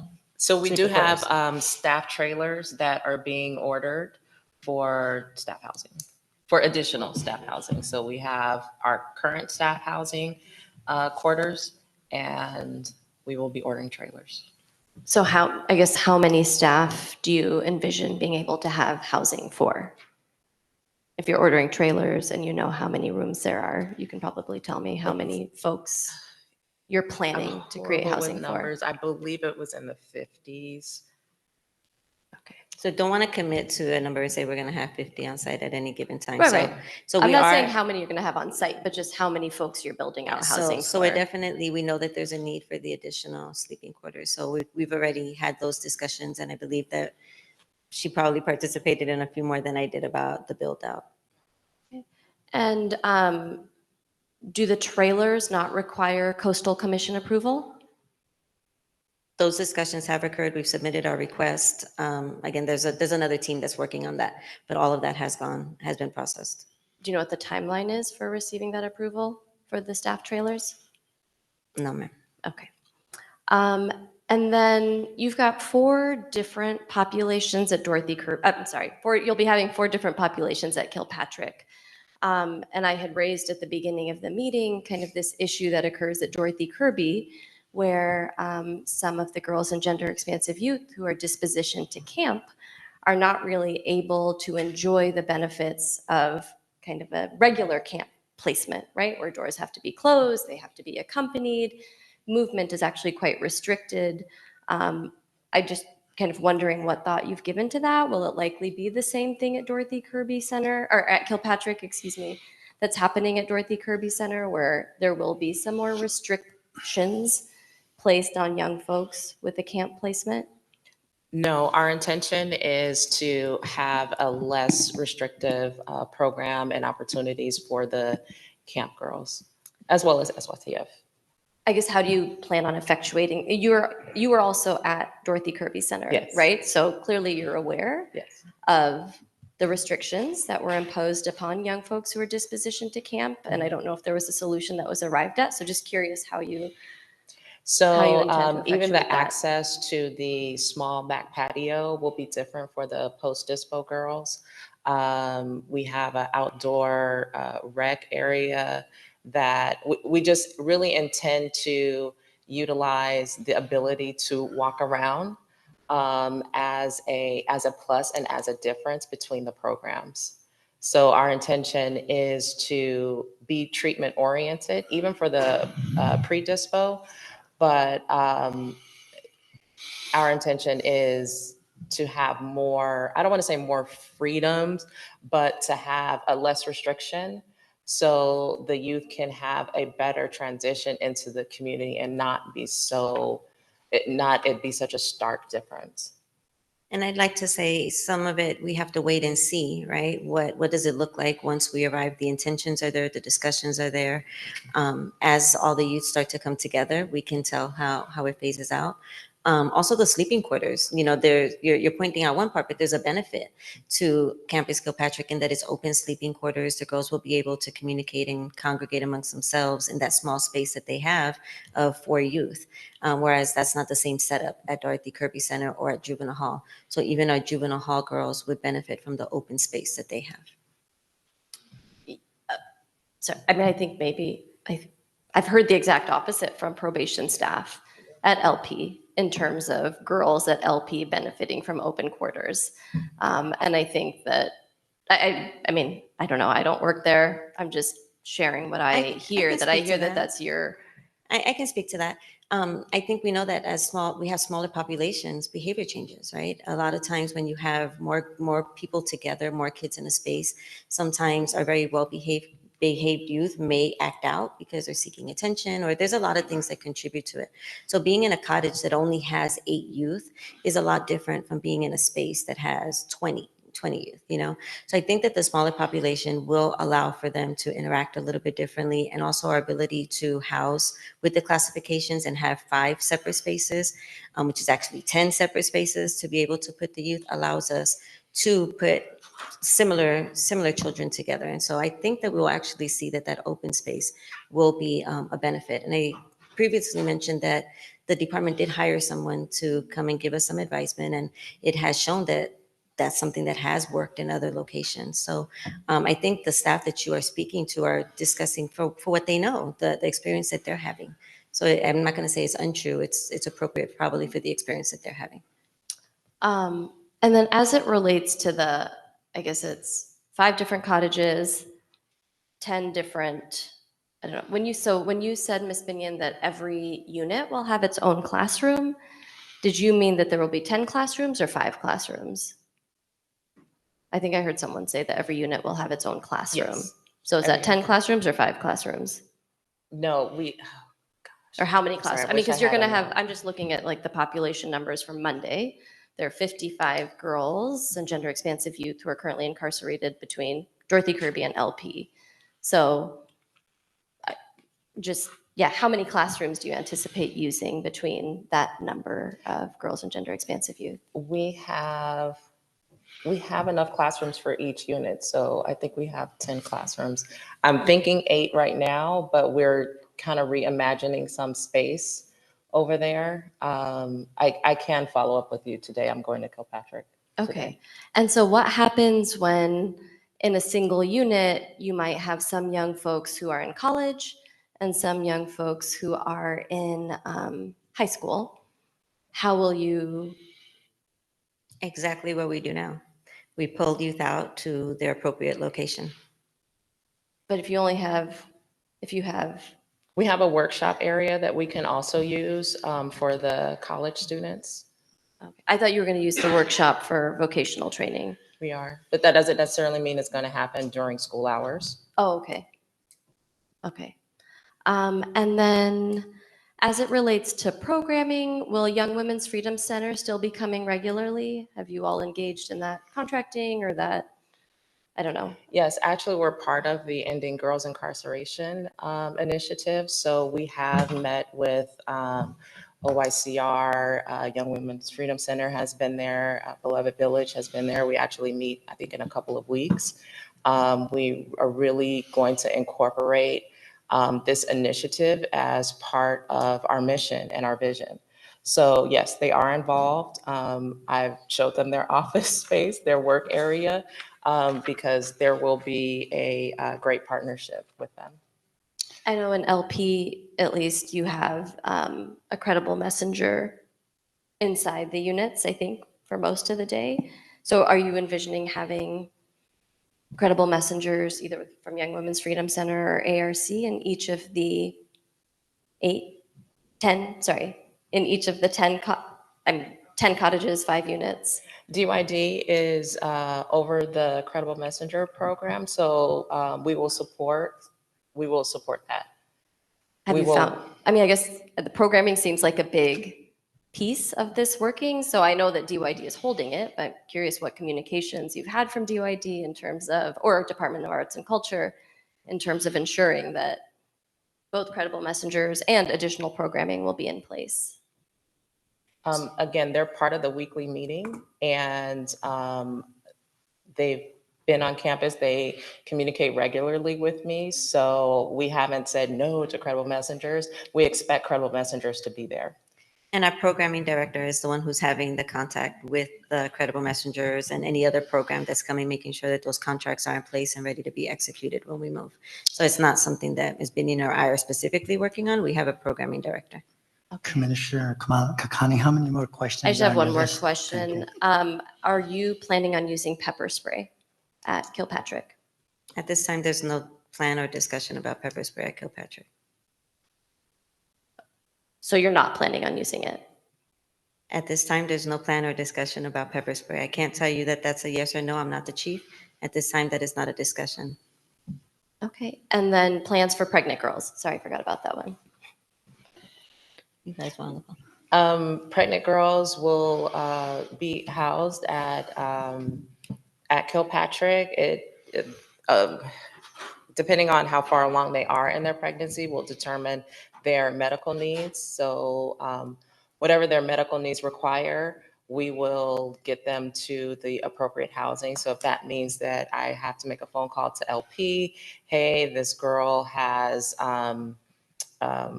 higher needs and we need her to be closer to LA General. That's something that we'll definitely arrange. If the girl needs to be housed at either one of the facilities so that there is certain kind of appointments that are made. I've already had discussions with the superintendents on how we will support that and how they will support that. So they won't be at Kilpatrick No, necessarily? they won't be. Oh, I thought you said they might go to LP If they or have certain needs certain that needs. need to be specially monitored. Sorry, just last question. And I know you're pending BSCC approval. I remember last time we spoke, you said something about like windows needing to be replaced. I don't even remember what additional things were outstanding.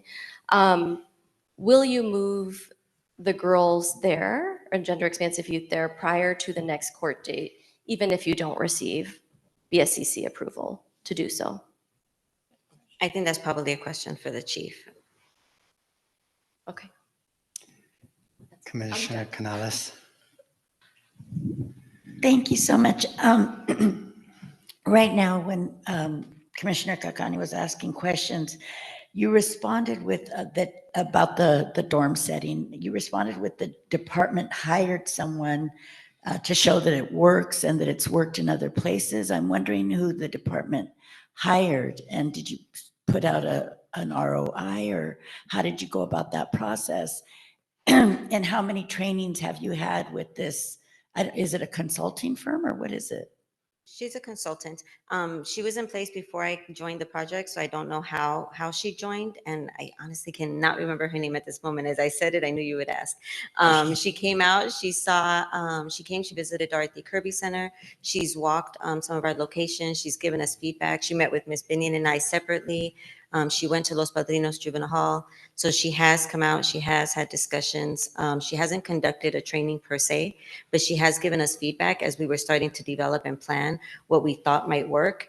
And that was one of the things that she informed us, because that was feedback that our staff had. And that was something we've heard back from her. Okay, so it's one individual, it's not like It's a, one. okay, great. And then maybe you could get her name and maybe we could even have her come here I and don't know present about to that, but the general population of exactly what she is saying works and is implementing. I think it would be good to know. I saw your face, Commissioner Mundo, and the twisted look if you don't understand that request, but we could do it in a separate meeting. It's my brain just thinking. It's overloaded right now. So I just have one comment, and I have a ton of questions, but I'm only going to ask two. The issue about youth living in a space that's more open is intriguing to me, because I actually worked Camp Scott with 60 girls, and they actually it was fun, and it was relaxed. And I know that Kilpatrick has a better setting, so that's an intriguing question that I look forward to getting an answer to, because like I said, I worked with girls in the 60 unit camp open setting. So there's going to be a holding cell where photos are taken and live scans are done. That suggests that there's going to be an admission/intake process there? Yes. So officers arresting a person in Pomona are going to drive to Kilpatrick for the process? Yes. Okay. And is there going to be a dedicated person that does, because currently, and correct me if I'm wrong, but currently, unlike other counties, we have an admissions part. That's where we don't even take live scans there. The live scans come with the youth. So why are we taking live scans at Kilpatrick? We have a live scan at Los Padrinos. Yeah, but we only do that when we have special order. The youth come with their live scan. They can't get in without it. So why are we putting a live scan in Kilpatrick? We requested the same exact things, everything, same thing, same exact equipment that we had at Los Padrinos for Okay. Kilpatrick. And to your question about the dedicated intake officer, because of intake is so small, we are identifying officers on each shift to cross-train. Cross-train. Yeah, That's what I with figured. them over at Los Padrinos. So that's something that we're planning on doing before we even open. Okay. So that's question number one of just two. Okay. But trust me, I have 1,000 questions. And I think this is the most important one because I visit the halls too frequently.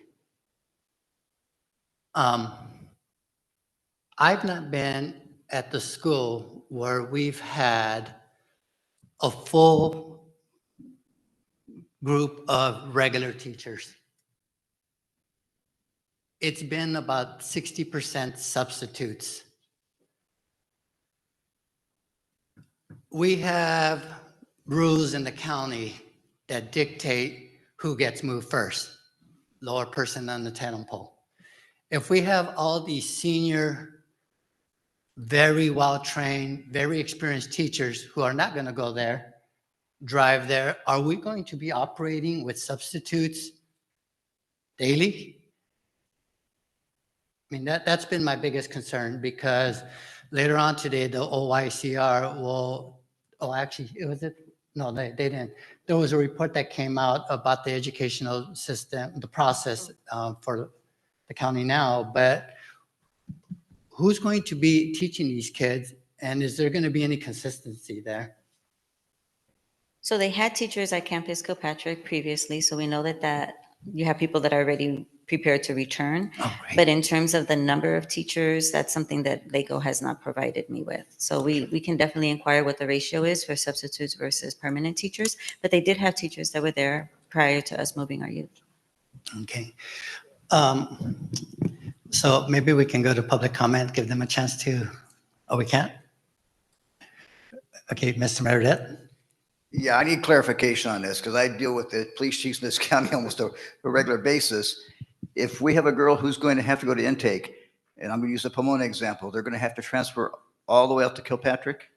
Yes, the chief will have all female youth being intaked at Campus Kilpatrick, not at not at Barry J and not at LP.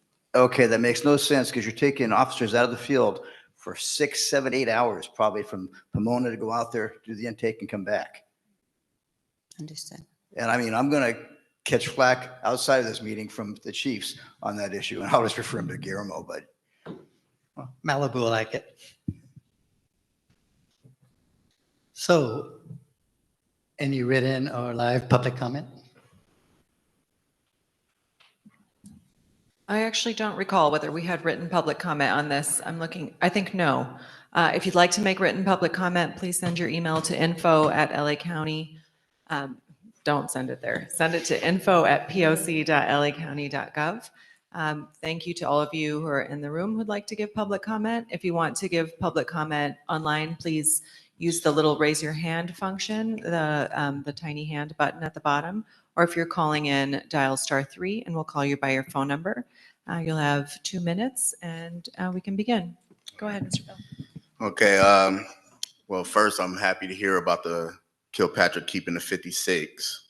That was going to be one of my questions as well. And as far as notification, it's good to hear that they're going to get notification. Because as we learned from when Kilpatrick moved to Barry J, they found out that day.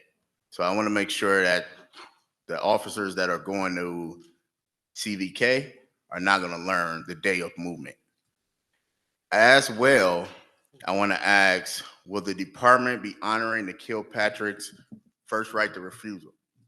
Which means that since Kilpatrick didn't close, it's still open, it was just for repairs, those officers would just move to another location, which means they have the right to go back to their location. Will the department be honoring that? Because technically they have that right to go back. And I know Barry J needs officers as well. Well, everybody needs officers. We'll use it's gonna be more girls, so we're gonna need more females. Well, we got 2 lawyers here. I don't think you could use gender to discriminate with who goes back or not. So these guys, they do have the right to go back. And I just want to know, will the department be honoring their right to go back? Thank you. We'll reset the clock for you. Good morning. Good morning. Hello, my name is Trinity. I am with the Young Women's Freedom Center, and I am here to urge Probation Oversight Commission to focus on decarceration, not relocation. Moving girls and gender expansive youth to Camp Kilpatrick in Malibu is not a solution. It's simply shifting them from one cage to another. The root issues, abuse, lack of care, and disconnection from community will not disappear with a change of scenery. Our rapid release plan already offers a real alternative: community-led healing, family support, and true accountability outside of incarceration.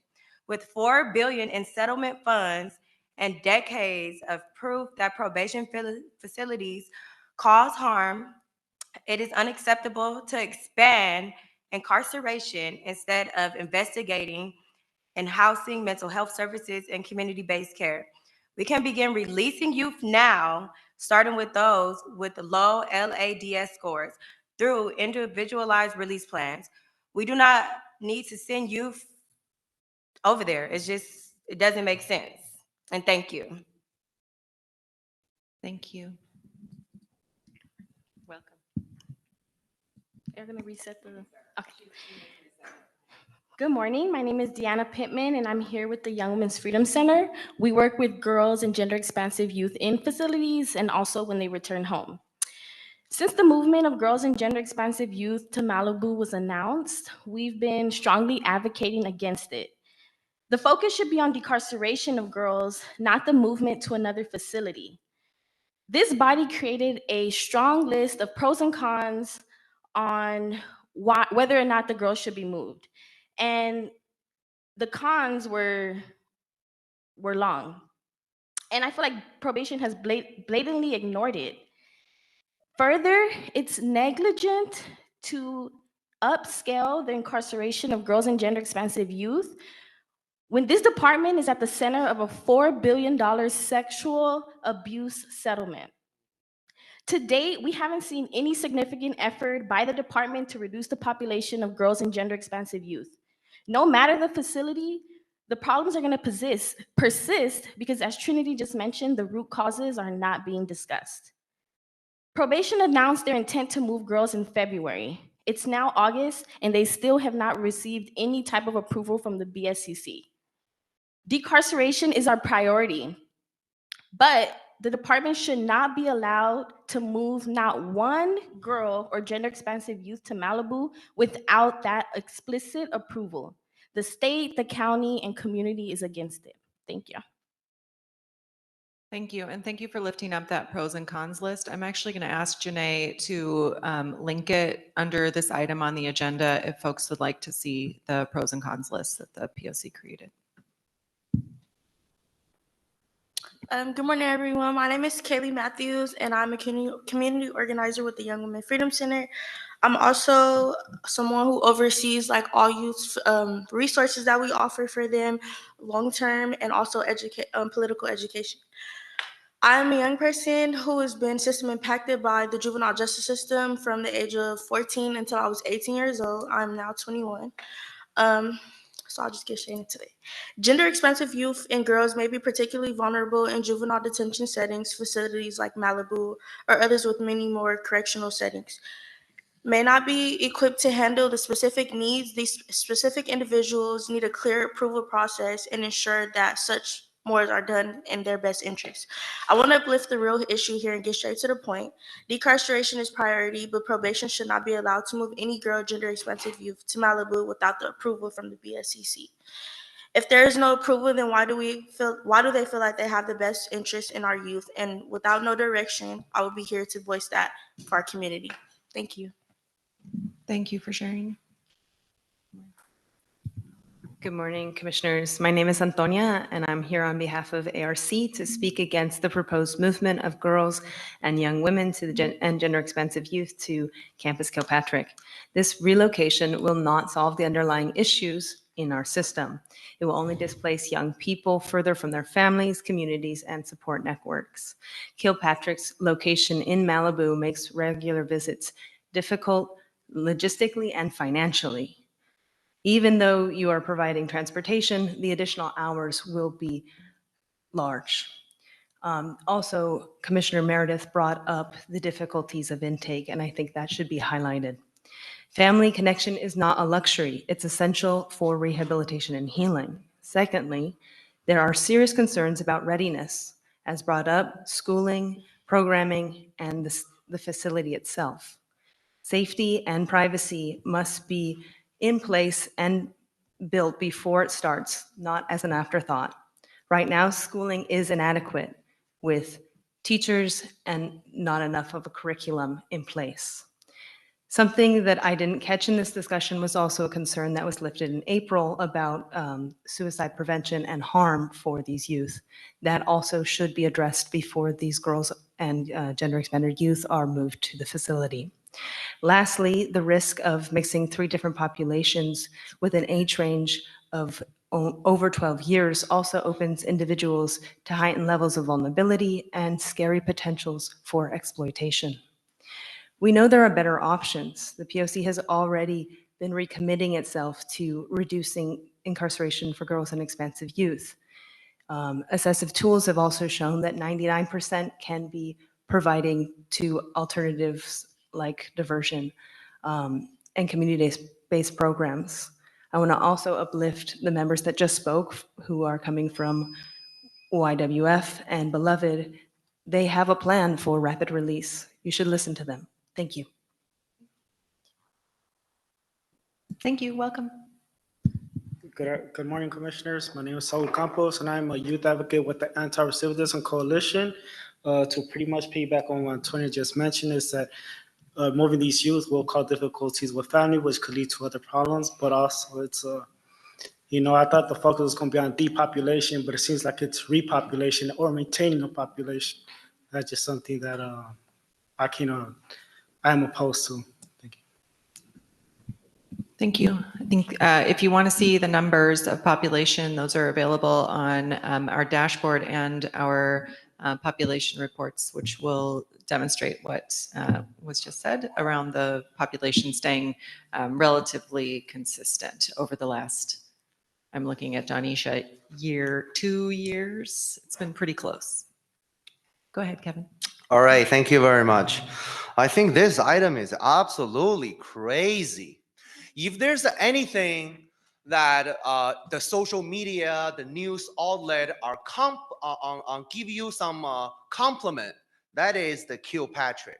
And then right now, as far as I'm seeing, your favorite, your best of the best Kilpatrick is going down like a Titanic.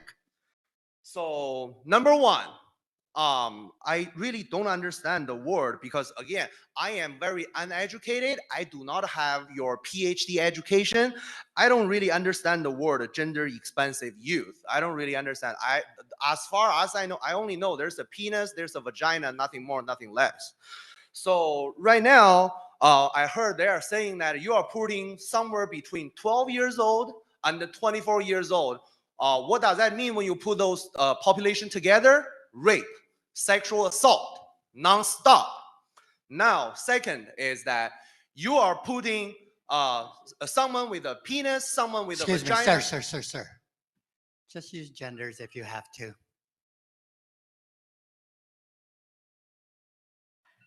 I don't know. You said gender expansive or Well, whatever. you can use male or female if you want to be limited, but that's fine. Right, I'm using very polite words because the reason why I didn't use the D word, I didn't use the P word, is basically I'm respecting to this board. And I will continue to use the penis and the vagina. That is the word showing in high school textbook. And then if you have a problem with that word, go back to your high school and talk to your school board. Thank you.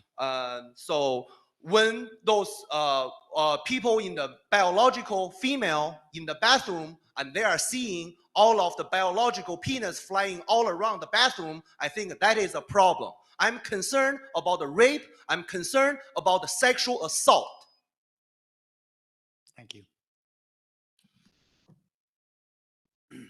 We are going to go to virtual public comment. Do we have any virtual public comment? Am I missing it? I apologize. Oh, yes. Okay. Let's start with call-in user number 10. Your number starts with 310. You may need to dial *6 on your phone to unmute yourself. Okay. Let's go to Tahita Shakur. Hi, can y'all hear me? Yes, please begin.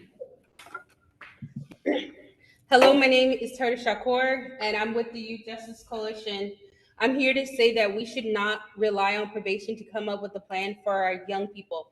Time and time again, they have failed youth in our communities. They have a long history of abuse and neglect, a timeline of harm that spans decades, even centuries, much of which we may never fully know. That is unacceptable. I'm urging this commission to develop and push forward your own ideas, as you typically do, informed by community, rooted in care, and focused on real alternatives, not incarceration. The fact that probation is even considering moving girls in gender expensive youth only proves that they are not invested in young people or community-based programs. This move was made in secret, without transparency and without the voices of those directly impacted. And let's be clear, probation is facing a $4.4 billion lawsuit for molestation, sexual assault, and violence. Why should we trust him to make any plans for our youth? It is also Black August, a time to honor and uplift those who are incarcerated, and to remember the long legacy of fighting for human rights led by the formerly and currently incarcerated. As George Jackson once said, settle your quarrels, come together, understand the reality of our situation, and understand that fascism is already here. We cannot keep leaving our youth's future in the hands of a system that profits from their pain. We have the power and responsibility to create something different, and it must start now. Thank you. Thank you. We'll go next to Jeff Hines. Welcome, Jeffrey. Can you hear me? You may need to unmute yourself on your computer or phone if you're calling in. Hello? Yes, that worked. Okay, there Thank we you. go. Please proceed. Hello, my name is Jeffrey Hines, and I am here today to urge us as a community to come together and think of new alternatives. We are still using the same broken system that has proven time and time again that it does not work.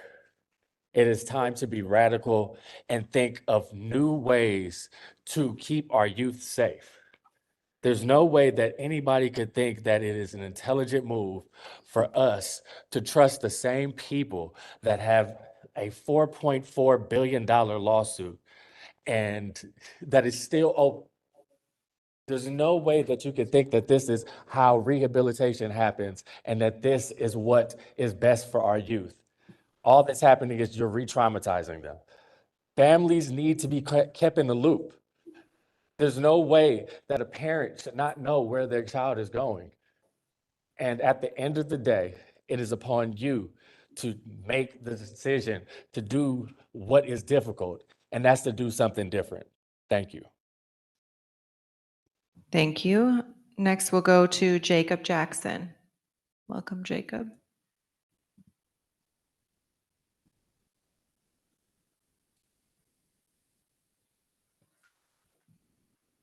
I can't hear you yet, Jacob. If you can try to unmute yourself, maybe. Hello, can you hear me? Yep, that worked. Go ahead. Thank you so much. All right. Good morning. My name is Jacob Jackson. I'm here with the Youth Justice Coalition. Today, I'm speaking about the decision to move young people to faraway facilities. This is more than just a move, it's isolation. I'm demanding that all young people be kept close to home. Many youth will be sent far from their families, making it harder for loved ones to visit or stay connected, even with the assisted transportation. I wanted you to think about this. How do you feel if you were moved without wanting to somewhere far away? We're are you're already facing a 750 to 1 youth to staff ratio. If there aren't enough staff to monitor and support young people nearby, how can you claim there would be enough resources when they're moved even farther away? Families are being left in the dark.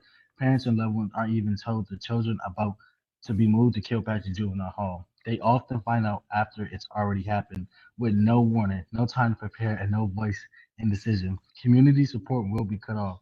Community-based organizations, the one that provide mentorship, education, healing, care, were not consulted. Moving youth far away makes it harder for these organizations to support them. Overcrowding does not make young people feel safer in the juvenile halls. We know that LA County facilities have a history of gladiator fights, being organized and allowing young people to get hurt. When we break these relationships, we fail our young people. We must do more to keep them connected to their families, communities, and support systems, not less. Keep youth close to home. Maintain the bonds that they give hope, that give them hope, and connections that help them heal. That's it. Thank you, Jacob. We'll go next to Kay.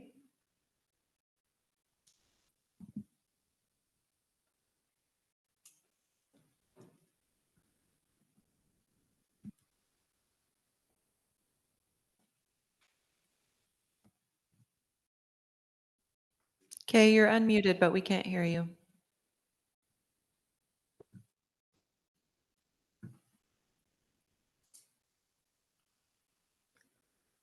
Okay, we're going to come back to you. Oh, actually, maybe that came through. Can you hear me now, Kay?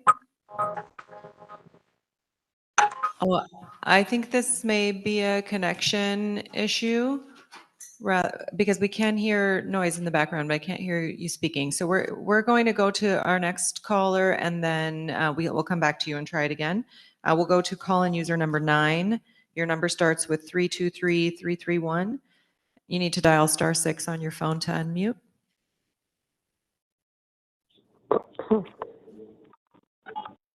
Please begin.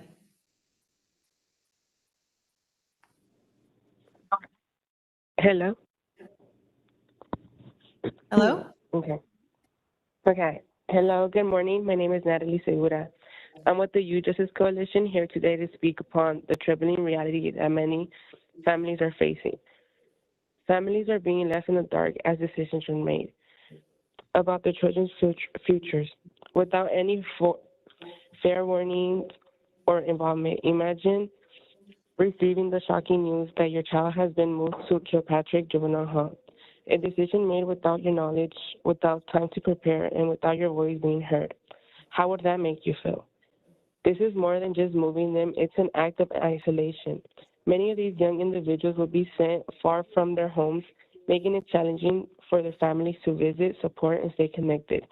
The need for family support is much needed. This move was made in secret, showing probation's unwillingness to invest in real change. Probation is facing a $4.4 billion lawsuit for sexual assault and violence. Why should we trust them to plan for our youth futures? Let's provide community support systems. These organizations that provide mentorship, education, healing, and care were not consulted in this process. We are effectively cutting off the support that youth currently inside need. How can we expect positive outcomes when we dismantle the very support networks that foster growth and healing? Moving these youth to a new building does not make meaningful change. If the same abuse system continues, all we are doing is relocating the harm. Thank you. Thank you. We're going to go to call-in user number 13. Your number starts with 323. You need to dial *6.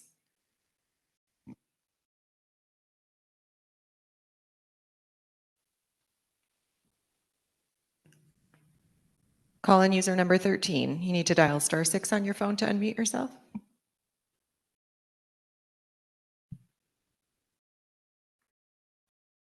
Okay, we're going to go on to call-in user number 16. Your number starts with 8182. In my motherfucking heart, no matter how much I love this boy, I know I need to get away from him. And once that shit keeps just replaying and replaying, I literally wake up every day and God keeps showing me and keep telling me and keep putting a reminder in my head and keep saying, this is why, this is why, this is why, this is why. We're going to go ahead and mute your microphone. If you want to call in, we'll call you again. We're going now to call in user number 16. You're calling from 81. Actually, you know what I'm going to say? I'm going to say this. There may be folks that are watching on the YouTube stream who are trying to call in to give public comment. The YouTube stream sometimes has a slight delay. So if you are watching on the YouTube screen to listen to when we're calling you for public comment, you may not come up to speak at the right time. So if you could make sure you're listening on the WebEx, then we'll be able to unmute you and we'll go through them again. So we're going to go back to call-in user number 16, is that right? Call-in user number 16, your number starts with 8182. We'll unmute. And I would love to be with that man too. But at the end of the motherfucking day, bitch, he's not my piece right now. Okay, we're going to go on to the next caller, which is call-in user number 18. Your number starts with 8183. Please dial *6 to unmute yourself. Good morning. Yes, we can hear you. You can begin.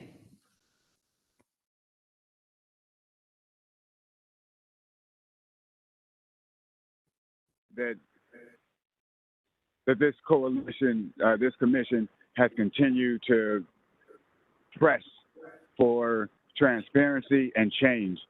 Jeffrey Hines said it best: change is hard to do, but it's what is necessary.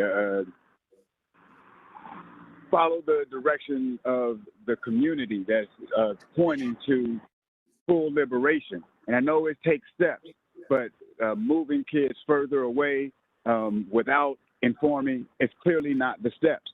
And like Sister Tahira Shakur said, we have an opportunity in Black August to lead in setting the example of prison, destroying the prison mentality that the only way for us to be healthy is to be locked up. We know better now, so let's do better now. Sunshine, smiles, music, movement, arts, and out, freedom. Thank you. Can't follow the probation advice. Not right now. Let's work together. Sooner Gale. Thank you for allowing us to share. Thank you very much. We're going to go back to call-in user number 9, 32333. Okay. Do we have anybody else? Let's go back to Kay. Kay, you still have your hand up, and you're unmuted, and you can begin to speak now. Hello? Yes, please. Thank you. Oh, hi. So I don't know if this is a right question to ask because I kind of was late to the meeting. I don't know if it was already discussed or asked. So I was wondering what would be of the kids that were waiting at Silmar to step down and were anticipating and behaving and, you know, kind of looking forward to going to the Camp Kilpatrick for the step down program. So what is going to be happening with those kids? Like, what are the other options that they're going to have since that's no longer a option?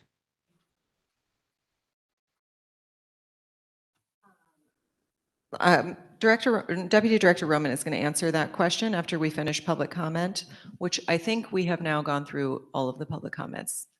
Yes? Oh, Helen Eigenberg. Welcome, Helen. You'll be our last public commenter on this item.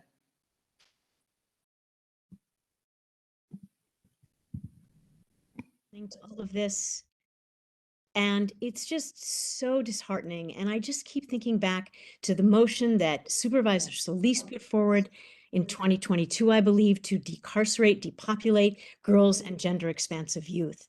And Commissioner Canales brought it up this morning. We're making all these plans, we're doing all this, and we're not. What happened to the depopulation plan? Like, shame on us. Santa Clara, with the help of Judge Lucero, decarcerated the girls from there. I believe it's Santa Clara.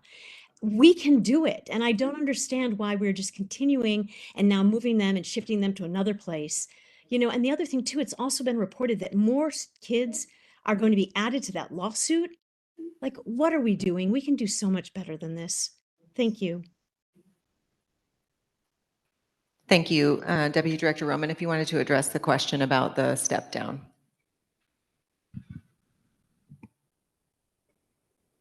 Thank you. So the step down process already existed at Barry J. Nidoff. Not every youth that was prepared to step down to the community actually went to Campus Kilpatrick, so they had a process that was in place. Now that we have expanded to opening up some of our units, we have more internal step down units. So we have one that has a work program. As you are aware, we did put all of the Kilpatrick youth into Unit AB. All but one of those youth has stepped down to the community. So we moved some more of our youth that were prepared to be stage 6 through 8 over to that unit.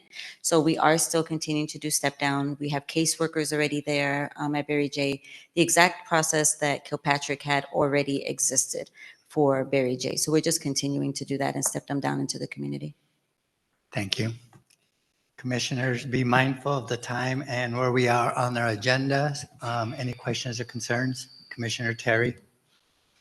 Two really quick. One, could we get a response to Mr. Bell's question? Because it did tie into what I was asking about staffing and their ability to veto or appeal the assignment. And it sounds like there is a policy in place we didn't know about.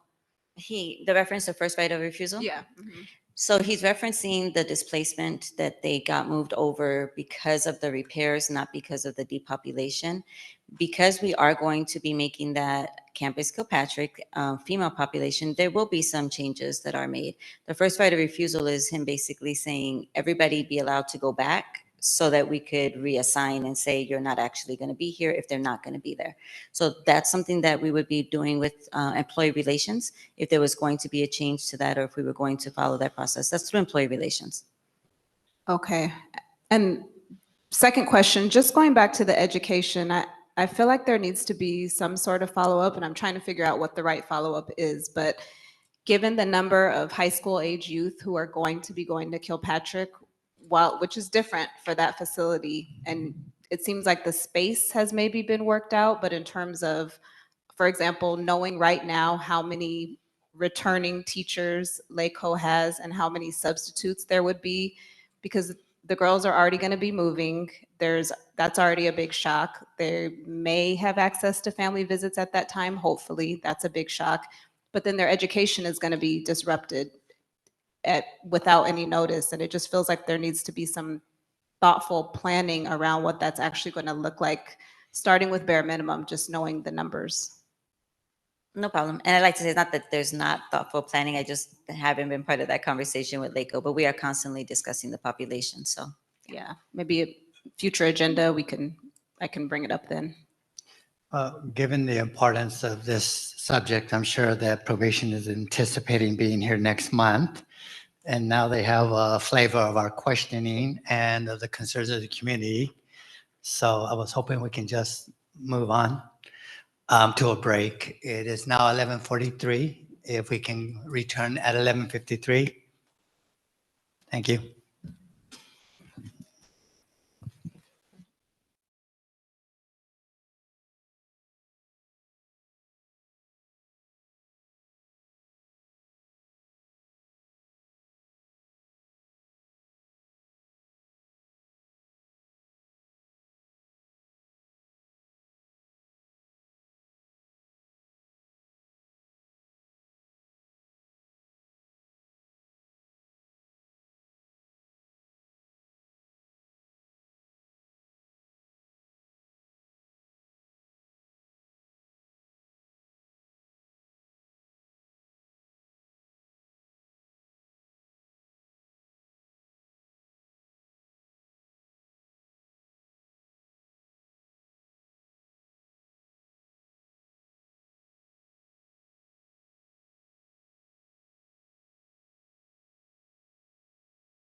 Okay, commissioners, it is now 11:53. Let's not keep our audience waiting.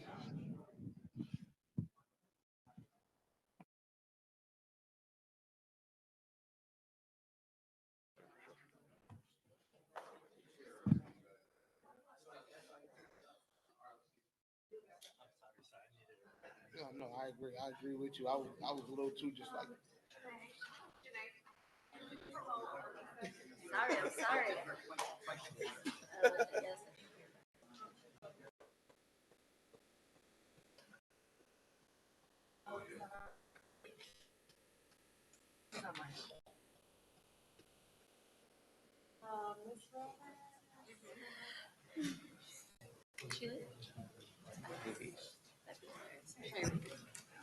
Hey, welcome back. We are now going to move to item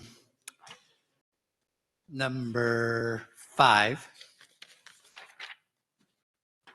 Sorry, we're a little out of order.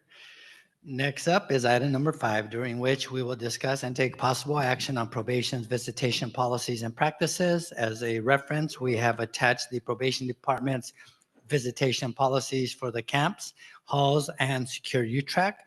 We have also attached visitation policies from the probation departments and some other probation departments and some visitation best practices as a reference. Also attached is a letter from OYCR to the chief regarding concerns and recommendations stemming from a recent observation of visitation at Los Padrinos. To begin, Policy Ad Hoc Committee Chair Tyreek Shipp and Wendy will share some background about the POC's interest and experience with facility visitations. Alyssa Hart is also here with us virtually to share or answer questions about OYCR's experience and recommendations. Commissioner Shipp, the floor is yours. Yeah, thank you, Chair Mundo. So yeah, with the Policy Ad Hoc Committee, we've been looking at, first we tried to identify some priorities, some areas. We thought about public comment, what we hear from the community. And two of the main things that came up was grievances and visitation. And as you've seen at the last one, we tried to do a presentation on grievances, but this time we did visitation just because in looking at visitation, we've seen that probation's SYTF policy is really best practices, right? And we thought about writing our own until we seen this, and it was like, shocking. But the issue that we had was implementation of policies as well. And around that same time that we were meeting, we also seen that a letter from OYCR about the visitation issues that was stated. And so this felt like a priority for us to hear more about probation's visitation policies, especially hearing from parents the issues that they have had with visitation. We tried to make it a priority for us as well. Thank you. Thank you, Commissioner Shipp, and thank you for your leadership on this committee and to the members of the committee. I agree with you that I really feel happy about the way this issue has come to us. I was sitting next to Commissioner Canales about 4 years ago.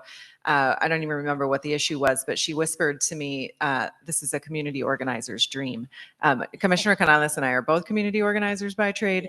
And what she meant by that, I'm just going to put words in your mouth here with your permission, is that community organizers and advocates have the I think, very important work of lifting up the voice of the community, and in particular, people who are closest to the problem. And in this case, then, some of the community organizers are on the commission, and others are regular attendees at the commission and are able to communicate directly and in a way that is very easily listened to with parents and young people to hear the actual problems that are going forward. The other thing that has developed that took a little longer was that we also get feedback very directly and very honestly from staff of the probation department, probation officers, probation non-sworn officers, folks who are partners from other agencies and community-based organizations. And on this issue of visitation, there has been significant concerns brought up. So much so that Dr. Góngora and my colleague Belinda Mellado and I have gone to observation of Los Padrinos Visitation to bear witness to what folks have talked about.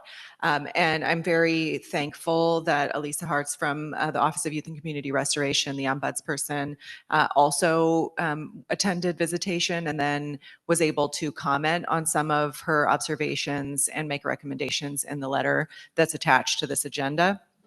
I want to share from a broad perspective, and then Dr. Góngora is going to give some specific examples, that visitation is not just a legal right that young people have. It's not just a box to be checked off. Visitation and the strong relationships with family members is directly tied by research to better outcomes in reentry. What that means for me and for all of us in this community is public safety, and that young people who are able to maintain strong family ties while they are detained do better when they go home. And so visitation is something that needs to be a part of the culture and promoting visitation. What I understand and what this commission has talked about for many, many years is that there also is a concern about anyone coming into the facilities, whether it be because they're working there or providing services there or visiting, with bringing in contraband. And there needs to be a balance of safety and security to keep contraband out. But the support for visitation cannot be tampered by excuses about security that often don't have anything to do with security. And so I think that it's crucial that this body and the policy committee is taking on this issue, as well as the board and the probation department, find a way to protect absolutely against the introduction of contraband into facilities and also promote positive visitation. And I think you'll hear that some of the reasons that folks are turned away or feel excluded from visitation are things that are hard to connect to those safety and security reasons. There are some really specific examples of that, like on a 90-degree plus day, not allowing people to wear long shorts. I'm not talking about shorts that are in any way revealing. I'm talking about, long cargo shorts worn by a dad who wants to come into the facility to visit his kid. And there may be reasons today, or there may have been reasons 20 years ago why that was an issue, but those policies need to be updated to be able to promote the visitation that's required by law and that is supported by research. So I'm really excited to work collaboratively with the department and with the advocates and attorneys, and most importantly, the young people, to make sure that their families are able to see them in a way that is worthwhile. Dr. Góngora, would you like to add some of the specific observations that you've seen? Absolutely. Thank you, Wendy. So as Wendy said, I got to go to visitation with my colleague, Belinda Mellado, on Sunday, August 11th. We just went for about half of the visitation. So some of the examples of what we saw there that day, I saw a number of parents and grandparents sent back and forth to their cars a number of times over dress code sorts of things. We did see somebody with the shorts issue that Wendy just mentioned. So like not being able to come in on a 90-degree day wearing shorts in the summer is tough. But a lot of those people that were sent back were able to work it out with something in their car and then be able to enter back in. But a lot of people that spoke with us told us about how they found it generally difficult to enter the facility, and that rules seem to change from week to week and between facilities, specifically around things like the dress code, but also about like some people are allowed in with their tattoos, others are not, and with nothing signifying like anything gang related. And that the differences in dress code seem to have to do with the way that similarly styled clothing fits differently on different bodies. We did see a number of parents and grandparents turned away from visiting on Sunday, and that was just for the half of the day. We saw 7 parents and grandparents turned away. Some of those were for the dogs alerting. I'm not going to really go too much into that. That's a security concern, but let's talk about some of the others. There was a mom that showed up early and on time, and when she went up to ask to go in, she was told that her child's unit had been changed. And nobody called her to let her know. So it was no longer that child's visiting day, and she was not allowed into the facility.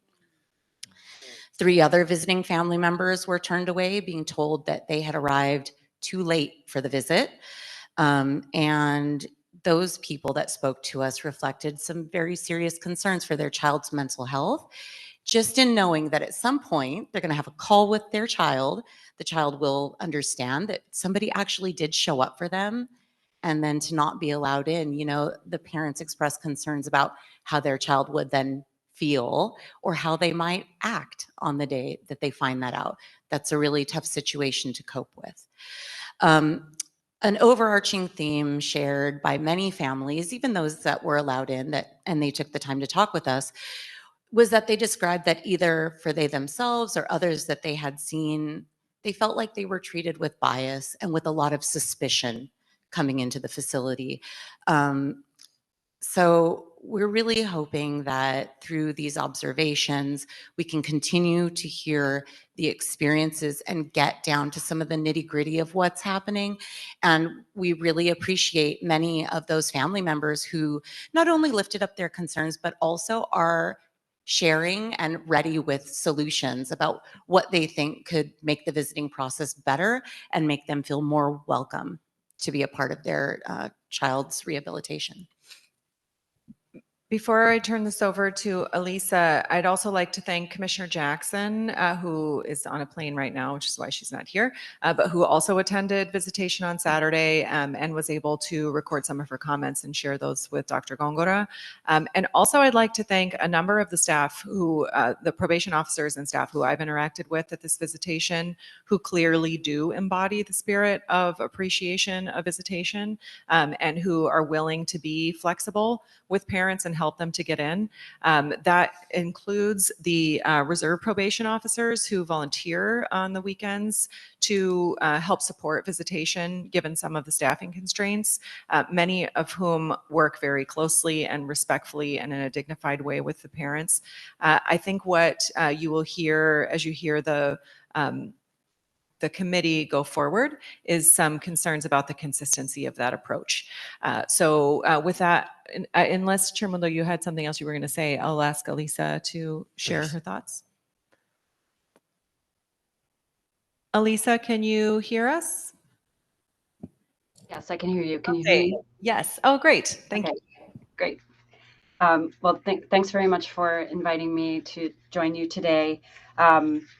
As Wendy explained in her opening remarks, this is both an issue of youth rights, their legal rights, and also of youth healing and rehabilitation. And we know how important family engagement is, and having parents really be partners in youth healing it's not incidental, and it's not an empty right, but it is also a legal right.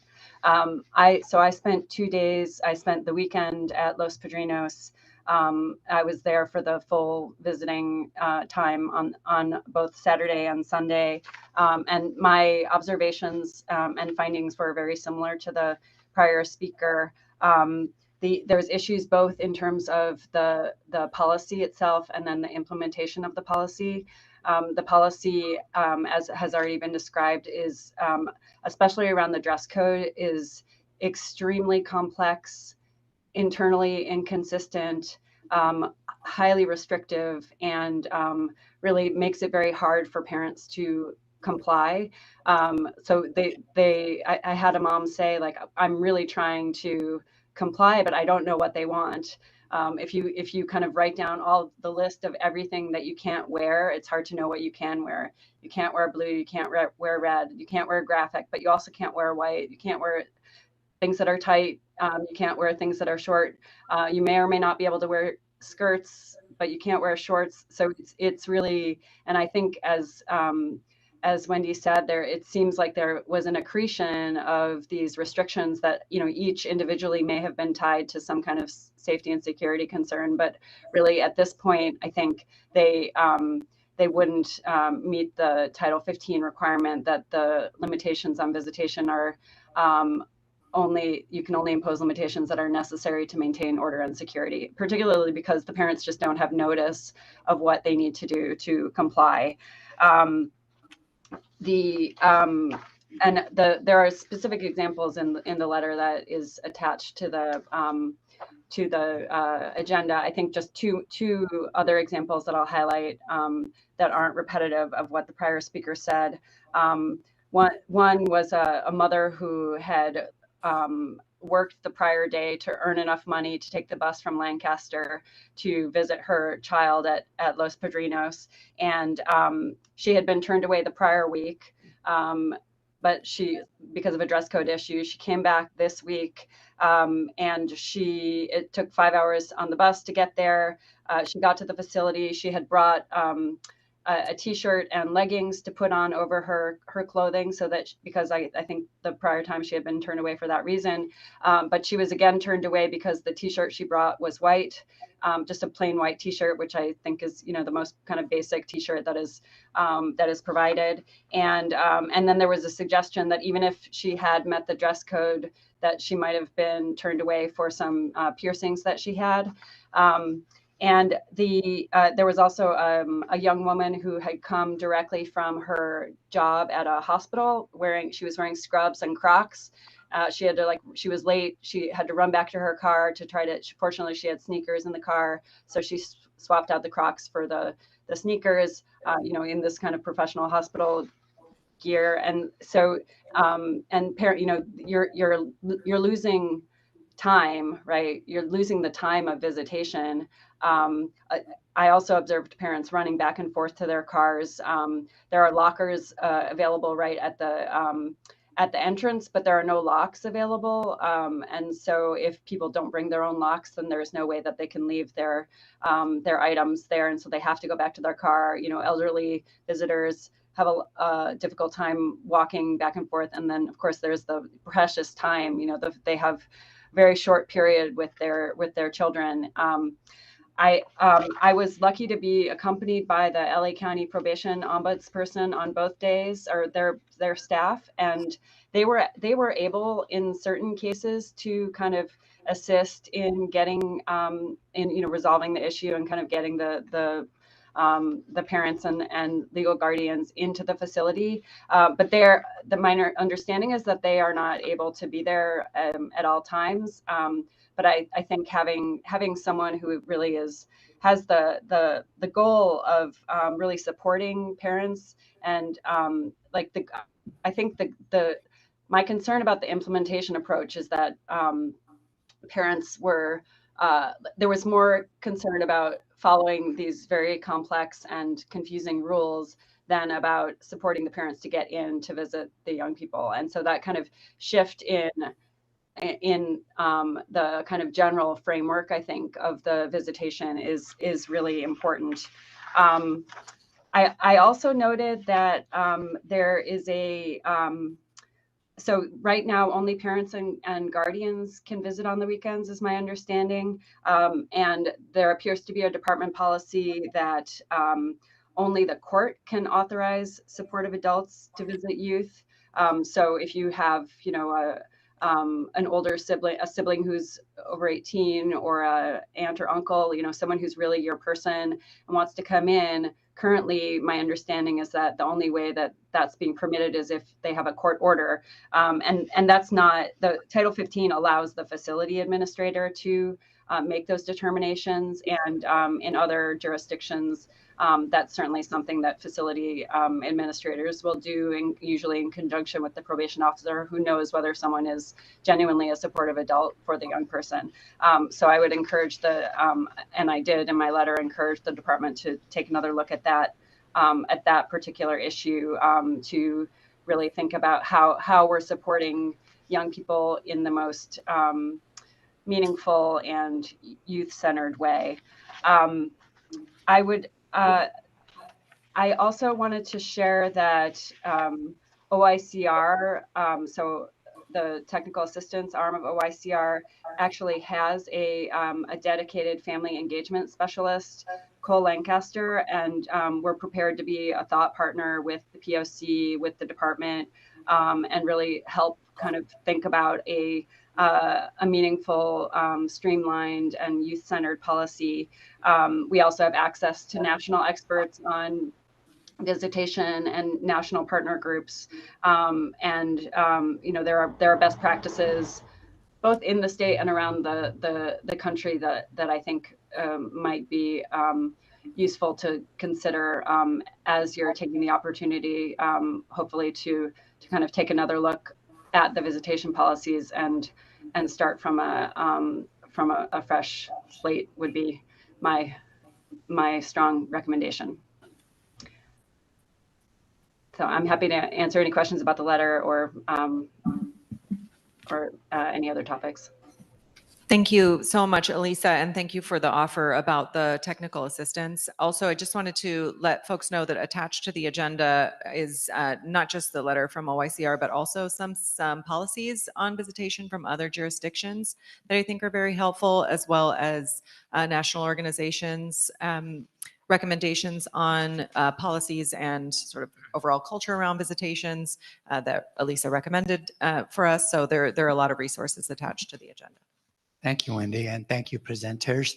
Commissioners, any questions, comments? Commissioner Kakani? I'm just curious if probation responded to your letter. I know that I think the last line was, please provide any response to me no later than June 12th, 2025, so that I can include it. I didn't see a response, but not sure if you received a written response or any sort of engagement or interest in working with you to perhaps problem solve. I did not get a response. Commissioner Shipp? Maybe this is probably another question, the same question, but for this context, is there some type of notification system or some type of policy that you already had in place that may not be getting used with that to notify parents about the changes in visitation or the implementation of visitation, or when their kid is transferred that there is a new visitation policy? Like, what is that procedure or policy that you have for that? So the first thing I want to say is that I appreciate the feedback that we're receiving, because we also think that it's important for family engagement and for those things to occur. So thank you for the feedback. Some of the things that I read or some of the things that were shared today are not okay. We don't want to see parents turned away for something that we could potentially resolve, and we're open to those conversations. So thank you for the feedback and for being so transparent. In terms of the communication that occurs when major moves occur, such as you're leaving one facility going to another, we do an intake. So, there's a phone call that says, hi, your youth has now arrived to campus Afterball. Let's talk about, the rules for Afterball, and they get on the phone. When they move from one unit to the other, there's not a phone call that says that a youth moved from one unit to the other. And so that's one of the examples where I think the facility could have potentially attempted to accommodate, because that parent did not know that. I would venture to guess that it was probably more of a how do I accommodate that than a not wanting to accommodate it. But I wasn't there. But so when there are big moves from one facility to another, yes, there's an intake process where that communication occurs. For when the youth arrives, they also receive the phone call at intake, also from IDC.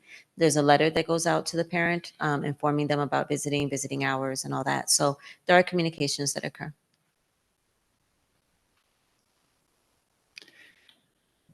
Commissioner Kakani? I don't know if, who sits over the visitate? Is there a person? Is there a group of people who kind of create the visitation policy or create the fact that there are 4 different seemingly inconsistent policies that people are required to make sense of? Like who is the person who holds that responsibility, or the group of people, if there is one? So we have also had some concerns about inconsistent policies. So we're now drafting one policy for all of institutions, which is taking a while to kind of put all those four documents together, times all the other policies that we have.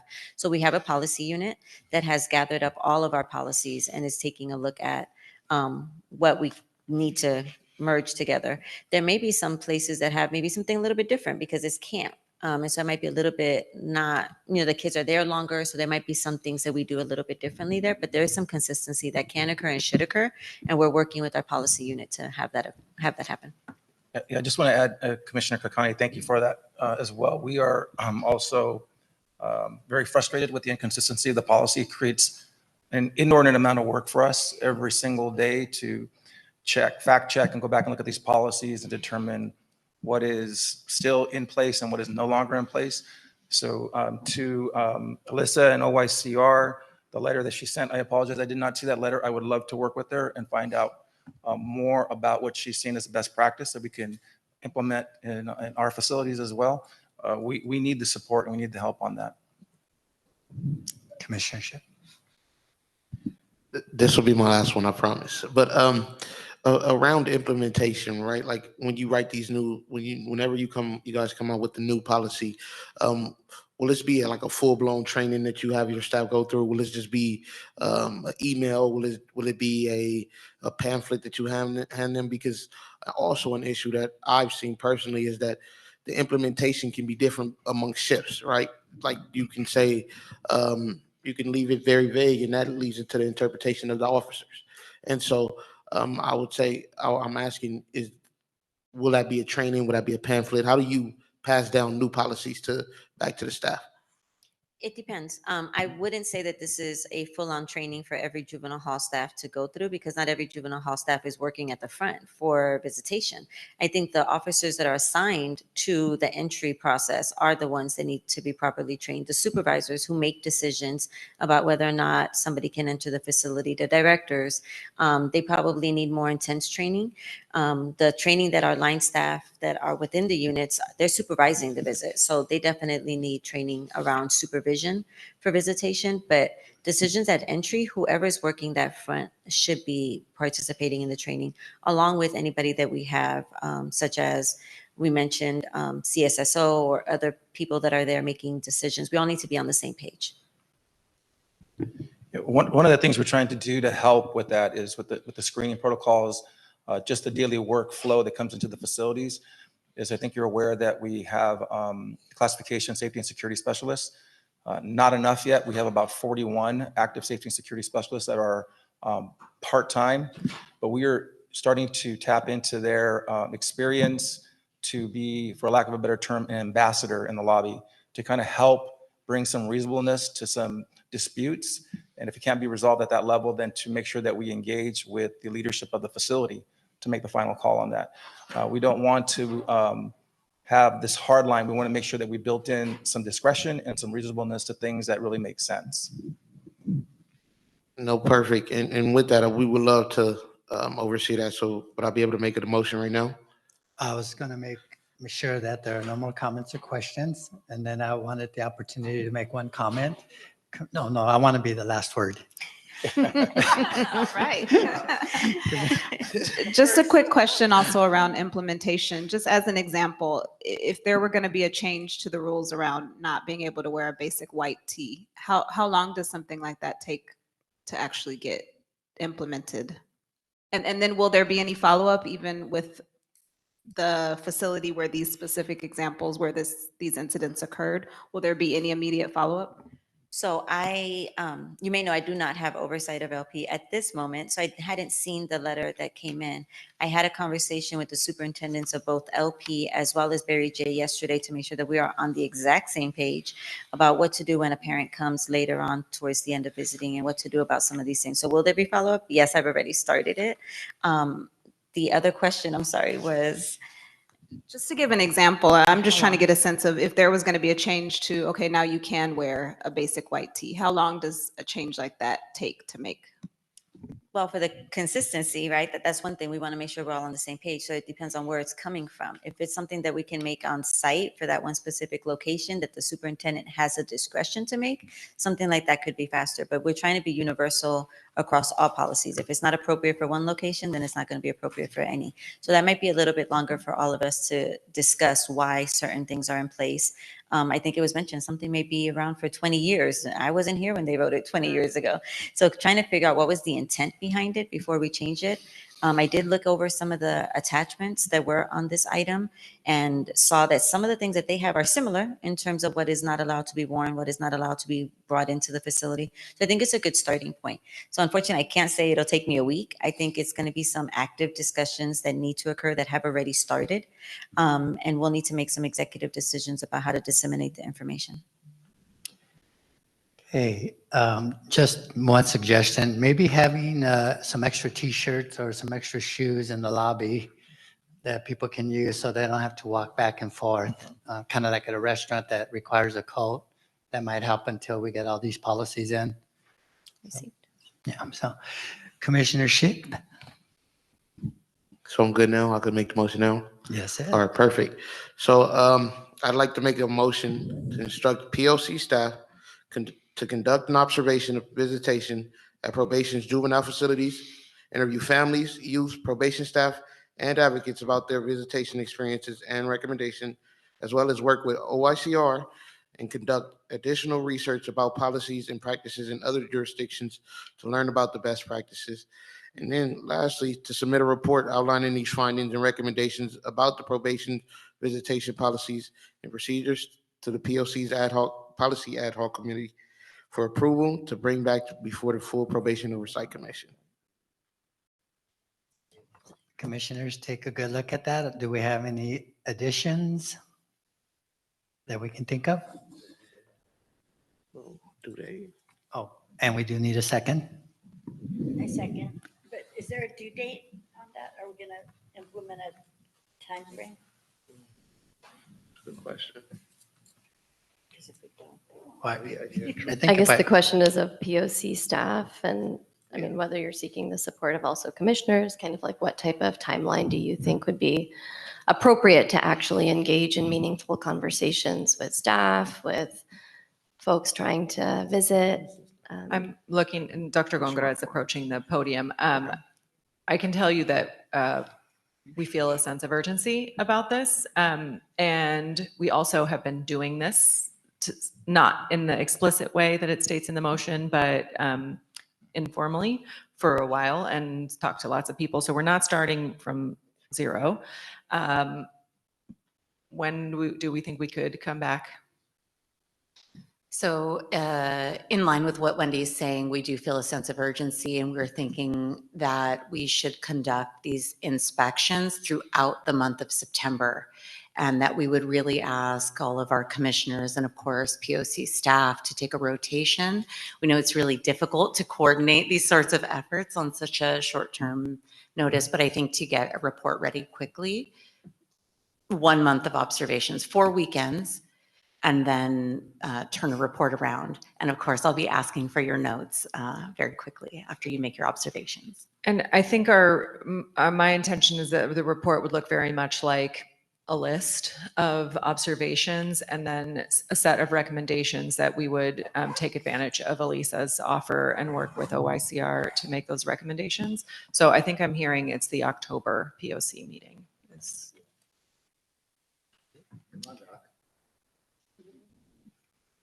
Okay, so with that, Wendy, do we have any written or public live comment?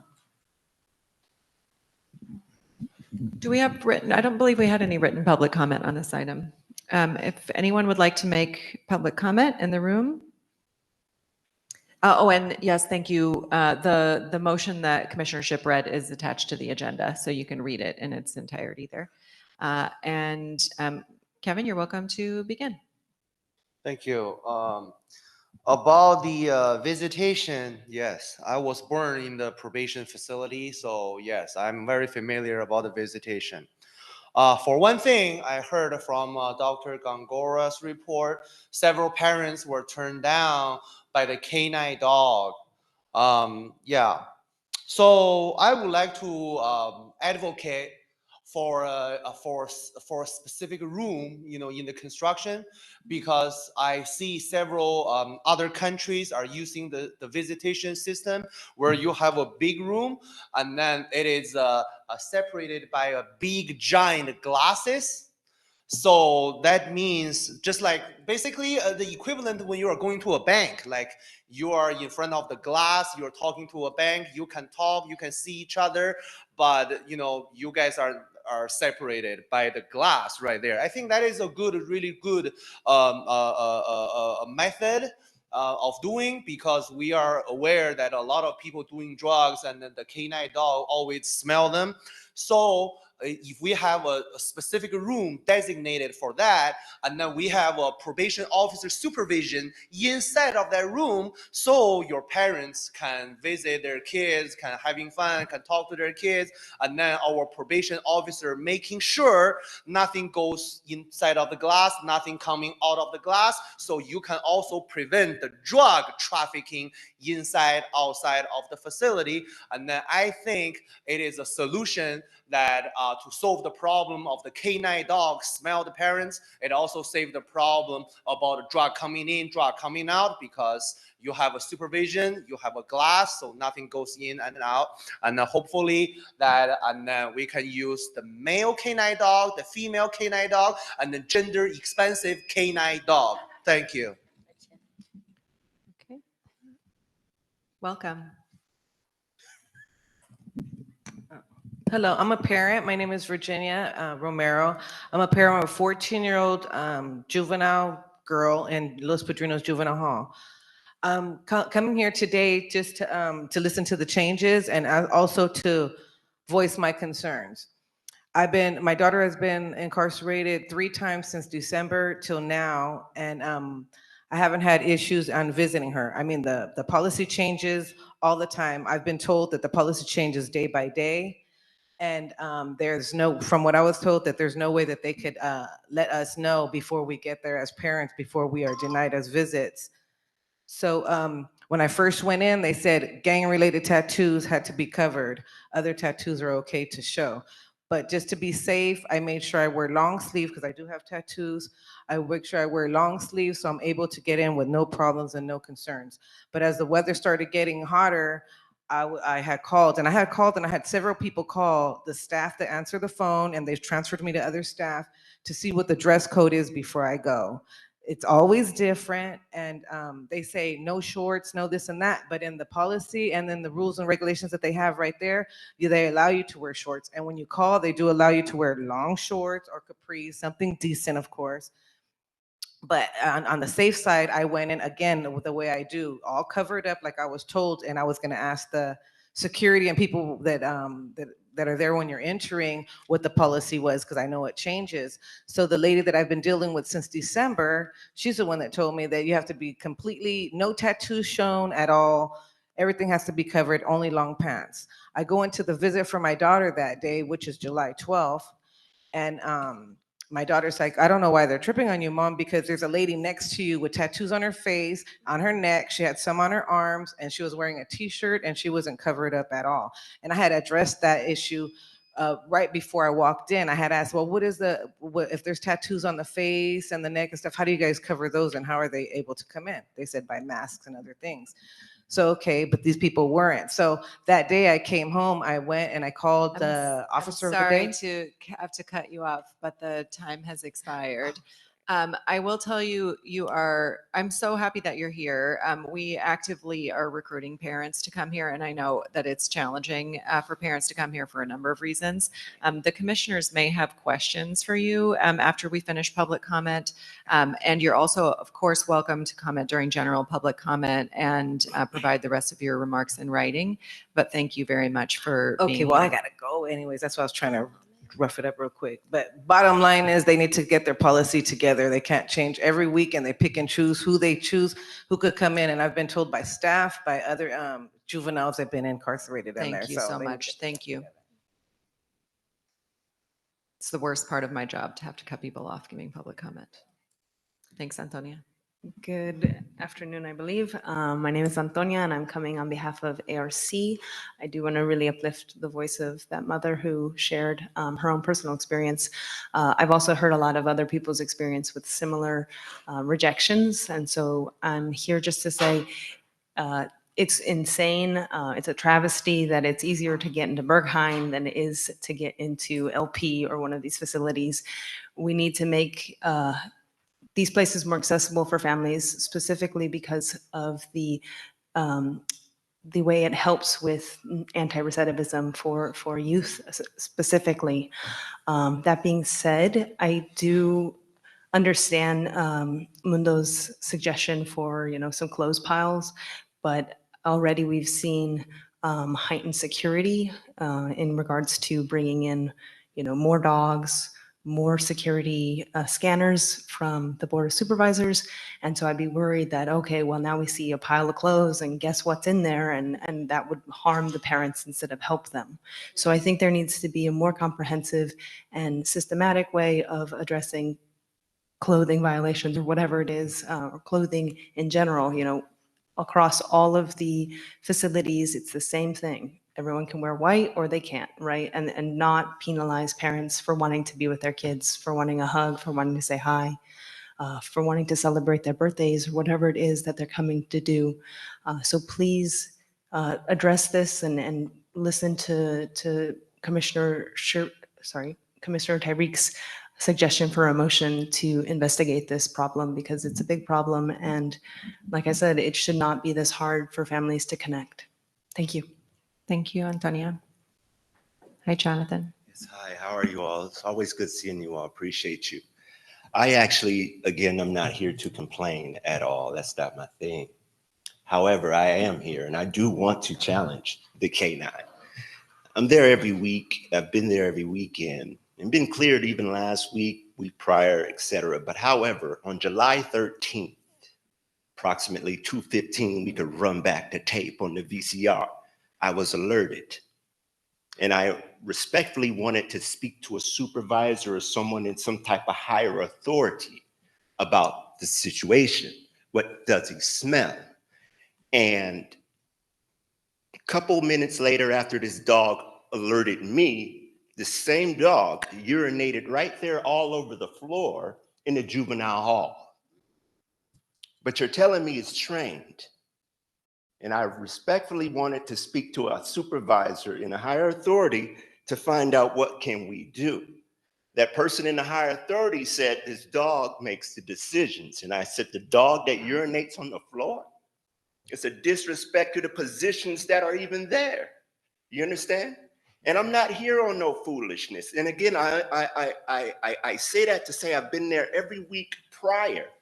And I just genuinely want to know, and I want to talk to probation, because you and I know a dog carries no jurisdiction in the court of law. What does he smell? We're going back to the 1600s, 1800s, so let's just say that. Because I'm, again, as a parent, as a guardian, I'm not here for no foolishness. And whatever contraband that's going in there, it's going in there for people that's been hired or contracted by the city. You understand? So again, I'm only there and I've been there for my people, or no other foolishness. And I just want to address who does carry higher authority than someone on a leash. Thank you. Thank you for sharing that, Jonathan. We have I don't see anybody else in the room. We have some online callers. We'll start with caller number 19. Your number starts with 3234.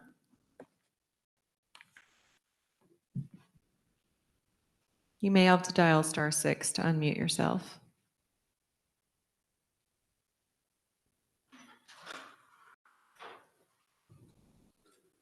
You're unmuted. Call-in user number 19. Your number starts with 323.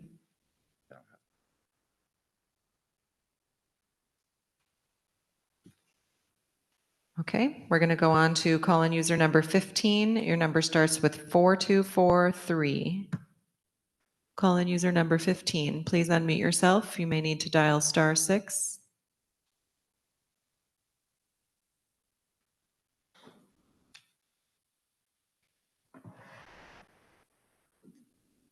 Hello? Yes, you.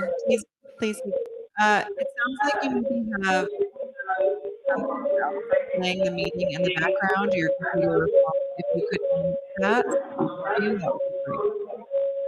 There's just an echo. Okay, can you hear me? Yes, that's perfect. Thank you. Okay, okay. I wanted to speak on item number 4. So we demand the immediate release of the girls and gender expansive youth in these juvenile facilities. These young people are being moved from facility to facility without warning, tearing them from little stability and education that they do have. This is not rehabilitation, it's trauma on repeat. And now the county is sending girls to Los Padrinos, a facility where 30 officers were indicted for staging 69 gladiator fights among more than 140 youth in 2023. This comes on the heels of a $4 billion settlement over 6,800 sexual abuse claims in county run foster care and juvenile facilities dating back decades. Girls in the systems are survive sexual abuse, 31% compared to 7% of boys. And those are abused are 5 times more likely to reoffend. We reject this cycle of harm. We call for immediate release of the girls and gender expansion youth, invest into community programs like Youth Justice Coalition and Street Cred, Level Fellowship, offering education, paid work, and mentorship, and to end unsafe transfers and abusive practices. Free the girls, free the gender expansion youth, give them dignity, safety, and a real chance to thrive. Thank you. Thank you for calling. We'll go next to Dr. Muhammad.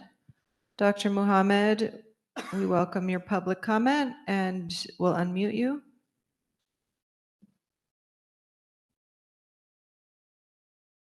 Can you hear me? Yes, good Okay. afternoon. Thank you. We'll set the timer and you're welcome to begin. Thank you very much. Good afternoon, everyone. My name is Dr. Israllah Mohammed. I am the author of the Bureau Care to Custody Cemetery Pipeline and the BDC-3A Pipeline Prevention Model. I submitted this model, which is copyrighted and submitted to the public record on April 10, 2025. Research showing that family connection and visitation improves youth outcomes has been available for decades, including during decades when youth in LA County facilities were being sexually abused, displaced from families, and denied those connections. Yet only in 2025, specifically after April 10, after the April 10 submission of the Bureau Care to Custody Cemetery Framework, has family navigation become part of the Commission's public narrative. The timing, language, and structure directly align with the Bureau Care to Custody Cemetery Pipeline Framework and the BDC-3A Pipeline Prevention Model, yet without attribution or acknowledgement or accommodation. This raises questions about delayed adoption of long-established best practices and the silent appropriation of community-developed solutions. The same ethical concern applies to grievance reform. I have filed multiple grievances within the department, all of which were denied. Some of the very individuals who denied those grievances are now in positions to sign, authorize, and oversee multi-million-dollar contracts to operationalize the Bureau Care to Custody Cemetery Pipeline. This represents both exploitation and professional displacement, leveraging clinician-developed intellectual property while excluding the author from implementation, oversight, or attribution. Adopting known best practices decades late after extensive harm without public acknowledgement of their source is not reform, it is repackaging. It erodes public trust, distorts the original models, and risks perpetuating the same systems of inequity under a new banner. I urge this commission to ensure attribution, integrity, and direct consultation with framework authors as a standard of ethical governance. Thank you. And we have one more caller, and that's Tawhida Shakur. Hello, everybody. Can y'all hear me? Yes, you can begin. Okay. Moving girls in gender expansive youth does not solve anything. If the same abuse if the same abusive system still remains, if corruption, abuse, and illegal practices continue. Relocation just moves the harm, it doesn't end it. Further continues, more cover ups, more money will have to be spent by probation. You're not moving for change, you're moving to cover, moving them away from their families, support systems, and resources. This move was made in secret, showing probation's unwillingness to invest in real change. And remember, probation is facing a $4.4 billion lawsuit for molestation, sexual assault, and violence. Why should we trust you guys with anything? Thank you. No more public comment? Commissioners, do we have any questions or further comments regarding the motion? Just something that came up during the public comment that I just wanted to ask about as it relates to the canine policy. I think many of us have heard from a number of folks who have gone to visits who've been turned away because the canines had alerted staff. I'm just, what are the canines trained to smell?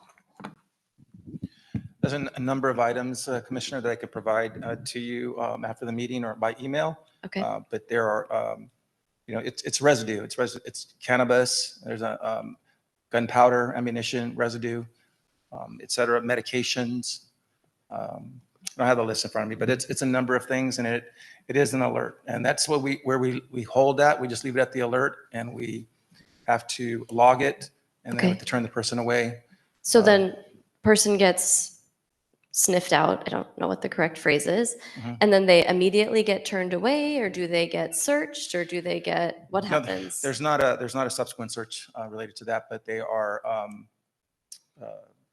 pulled aside and they speak with the officer of the day from LP to document the contact, and that is also logged in Interquest. Interquest log is the contract canine agency that we utilize. Okay. And then we place that into a spreadsheet for tracking of the number of occurrences that someone may incur on these alerts. Okay, and then is there any data on like whether these dogs are 100% accurate on like whether that sniffing indicate, or I mean like marijuana is legal in, or cannabis is legal in the state of California. So like whether a dog sniffs cannabis or cannabis residue on someone feels, I don't know, like something that should be investigated further as opposed to just being an automatic reason to turn someone away. Yeah, all these dogs are validated and certified through their training certification that's provided to us, and through the company that we've hired, that we could also provide that to you as well.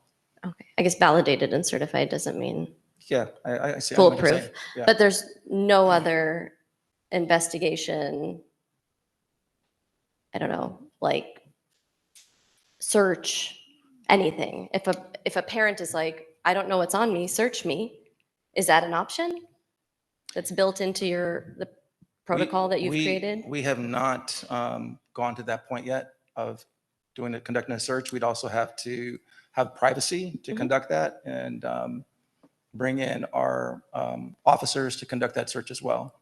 So someone gets turned away, and then what? How they can come back the next week? 24 hours. Okay. It is one of those things that we discussed earlier about trying to be consistent and inconsistent issues that come up and arise, but it is what we have right now in place. And I've never heard deal that. With, oh, sorry, go ahead. we have been working with our partner agencies that are there that are having concerns with some of their employees that are getting turned away.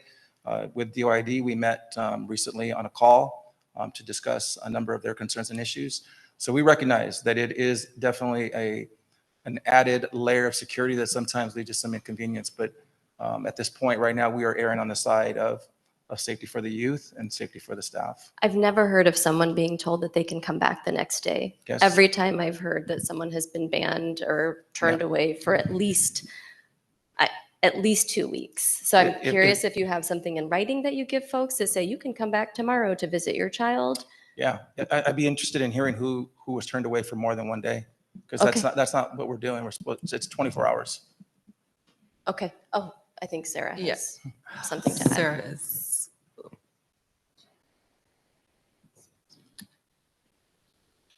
I have spoken with multiple parents, especially one on Sunday specifically, who was very upset. The dog's alerted on his shoes. I wasn't there to see it. I was sitting outside. And he came out very upset and said that he had been told he was banned for 2 weeks from visiting. And he had offered to change shoes if another set of shoes could be provided to him. But he was not told about 24 hours. He specifically told us 2 weeks. Thank you. If you have the name and could share with me, I don't we'll follow up with the parent. I don't have the name of that dad, but I've also heard that on other occasions from other parents as well. Yeah, I'm sorry, that should not be happening. And can you provide the documentation after this meeting in terms of what's given to people who are turned away, just so that they know what they're, especially if folks are saying that, you know, kids are moved from units, so if they show up on the wrong day, then visits can't be accommodated. So how does it work that you can come back the next day if it's not your child's visiting day? Are you saying that probation makes an accommodation for that person to come back the next day? No, I'm not saying that. I'm just saying it's a 24-hour rule that we put in place. This is the first I've heard of the parents being told that they're banned for 2 weeks. So I'll definitely look into it. That's not what our intention is, or what we should be doing.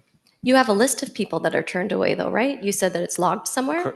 Correct, but I don't know that it's included the parents yet. I'm gonna have to look into that. If it's what? I'm What sorry? I'm speaking to on the list are those employees who come in to work in the facility.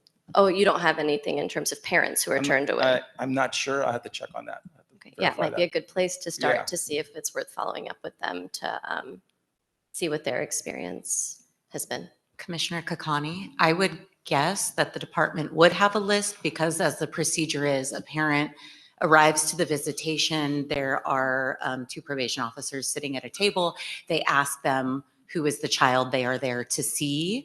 And so then they're passing through from the outside. And actually this weekend, because it was very hot outside, they were allowing parents to sit inside of the lobby to wait for their time to enter. So they were being cleared through multiple stations to go inside. And so there should be a list that is logging the name of the youth, and then the parents were providing like identification as to who they were. Right. Sorry, and I guess we don't have the information to provide the answers. I do just have one last comment question. Please. I know, Ms. Roman, you shared that there's a policy group that's working on creating a new policy as it relates to visitation. Do they have any of this information, like that was relayed by Ms. Hartz in this letter from OICR? What's been presented today? Like, is this stuff that they're already aware of? It's the policy unit, so I don't know that they have received the feedback. But as we're talking about creating work groups and having those discussions, I can share it myself with them. Yes. Commissioner Canales. Yeah, I just want to, I've never been in agreement with the whole dog sniffing thing, you know, on a weekend basis, the dog is there all day, especially because there is data that shows that on individuals, there's a 50 to 80%, you know, accuracy rate. So that's a high ballpark, you know, 50-50 chance. And then there's environmental factors that can also throw the dog off, from cleaning supplies to food or anything, and then to just terminate somebody's visit on that day without any type of follow-up, an offer, maybe even an offer to a pat down or something, you know, especially for family members that struggle to get there and have traveled for hours or taken the day off work, things like that, to just solely rely on a dog when you have data showing there's a 50 to 80% inaccuracy rate, even for the most highly trained dogs. And we don't even know where these dogs are really being trained, being that, you know, you consulted with somebody and contracted with these people. But I think that if we can maybe, as you are revisiting the policies, even other facilities might randomly have a dog show up, but don't have it there, you know, every day, all day during visiting, as in I've seen in Los Padrinos. Commissioner Meredith. I'm not sure on the statistics of that. I do know that dogs that are certified by law enforcement have a very good accuracy rate that the courts have ruled that actually creates probable cause for a search, on number one. Number two is we have to keep in mind that, yes, we want the kids to have visitation with their families, But we just had charges filed against a mother who smuggled drugs into a facility. So that's not uncommon in itself either. So there is a balance, and we have to have the policy committee come up with some good balance on that. Thank you. Commissioner Shep. Can we also somehow connect because we have our policy ad hoc committee, could we get some type of contact with this policy unit who is working on this policy, just so we can meet in the middle or understand where they are coming from, and they can understand where we're coming from? Because I feel like that would be important as well. Thank you. Commissioner Canales. Yes, I just think it's a dangerous thing for us as commissioners to quote one case of something that happened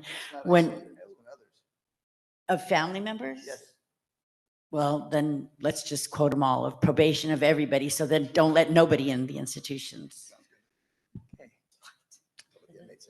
So on the motion of Commissioner Sip, seconded by, may I have a second?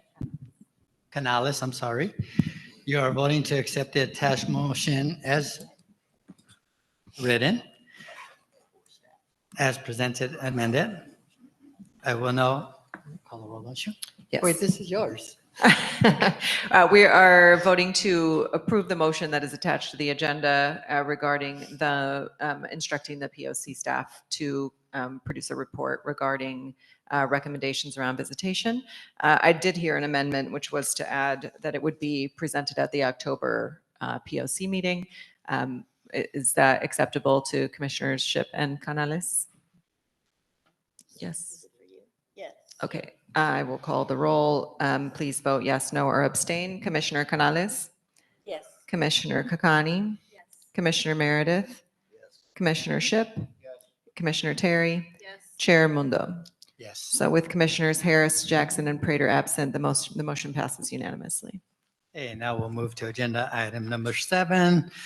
I am extremely pleased to say that all the items we requested have been received. I recommend that we table this agenda item, and I thank the department for their responsiveness this month. This month, I will make a motion to table. Is there a second? Second. Seconded by Commissioner Ship. Okay, that moves us to item number 8, which is matters. We have to take public comment and vote. I think we need to take public comment on tabling the item. Oh. Sorry. Okay, is there any That was my public comment? No written public comment. Do we have any in-person or virtual public comment on tabling the motion? That will move forward to general public comment. Okay, so item 8 is for matters not posted on the agenda to discuss or to place on a future meeting agenda for action. Commissioners, do you have any announcements or items you would like placed on a future agenda? I would just like to quickly share that I had the great opportunity to attend LACO's graduation last week. Seems like a long time ago. Deputy Director Roman was there as well and gave lovely remarks. And my sincere congratulations to the young people who were able to complete their high school graduation. This was young folks who are in the camps and Dorothy Kirby Center. And it was a beautiful ceremony, and I really appreciate the LACO teachers who have supported that education and look forward to hearing about them graduating with their associate's degrees. And thank you to Deputy Director Roman for the words that you gave of support. It was really a youth family-focused event at Walt Disney Hall. It was beautiful. And I know it actually was, the date was changed, and I hope that next year, I've talked to the staff about this, we can encourage the commissioners to attend and be supportive of the families. It was difficult this year with the date change, but I really think it's a great event and something celebratory that often it was a day of all good news, which is uncommon in our work. And I'm really proud of the young people and their accomplishments. Thank you. Okay. Good. We'll move to agenda item number 9 is an invitation for members of the public to address the commission on items not on the agenda. Wendy, please facilitate public comment for us. Thank you, everybody, for being here today. We will, if you want to make public comment online, please use the little raise your hand function or dial *3 on your phone, and we'll start with in-person public comment. Go ahead, Kevin. All right, thank you very much. So I did hear several comments, either from the member of the public, either from the commissioners, that seems like everybody against the canine dog. Number one, I do believe that the canine dog has been used internationally for law enforcement, for crime suppression purposes. I have a hard time to believe that, you know, the margin of error is ridiculously high. I do not believe that the court, the judge, will continue to allow the use of canine if the margin of error is too high. I think that is just a criminal justice 101. Number two, since all of our, not all, since so many of the member of the public and the commissioner are trying to get rid of the canine, they don't like the canine, I want to ask our president that what are some alternative solutions if every commissioners want to get rid of the canine? How do we prevent inspecting the drugs? Because as far as I know right now, there's not a physical devices that can detect the drug. I mean, I know there are special equipment that can detect the metal, can detect the weapon, but I'm not aware certain like physical electronic devices can actually, you know, detect the drugs. So I just want to know, I just want to make sure our president is informed that when you are not happy with the canine, let's have a replacement option. Let's have an alternative option, because the goal is the same. Regardless, you have a canine or without a canine, the goal is the same, is to eliminate the drug from coming in. So as long as you can accomplish the goal without the drug coming inside of the facility, I don't really care about your gender expensive, whatever canine. I don't really care. Do we have any online public comment? Letitia Williams, we'll go ahead and unmute you. Yes, I spoke earlier in regarding the deputies that were sent home on leave, but I wanted to know if it was possible for the commission to maybe dig deeper into how we were displaced from our positions and illegally displaced, forced to medically retire from a position that we can physically work, and forced to use our own time because we were unable to physically restrain minors in juvenile hall, you know, to accommodate the staffing issues. But I feel like it really needs to be addressed or investigated, you know, because as far as my own, I can only speak on myself, exhausted all avenues as far as reporting to the EEOC, filing CPOEs, and because everything, every investigation that I file, it goes back to the department. They're aligned with the department, so it's a bias there. The department can't investigate the department. So something else needs to be done to show what the department or what the chief is doing as far as getting rid of half the department because we cannot physically work juvenile halls. It's illegal and it needs to be further investigated. Thank you, Ms. Williams. I think that's the end of public comment. Thank you, everyone. Thank you. Agenda item 10, adjournment of the regular meeting of August 14, 2025. Thank you all for joining us and sharing your comments. As a quick reminder, be sure to follow us on social media and subscribe to our YouTube channel at LA County POC. To receive reminders about upcoming meetings, visit our website at POC-LA-County.gov to subscribe to our emailing list. It is now 1:02. Can I have a motion to adjourn today's meeting? Motion to adjourn. Commissioner Kakani and seconded by Commissioner Canales. Commissioners, please unmute yourself and vote with the voice vote. Aye. Aye.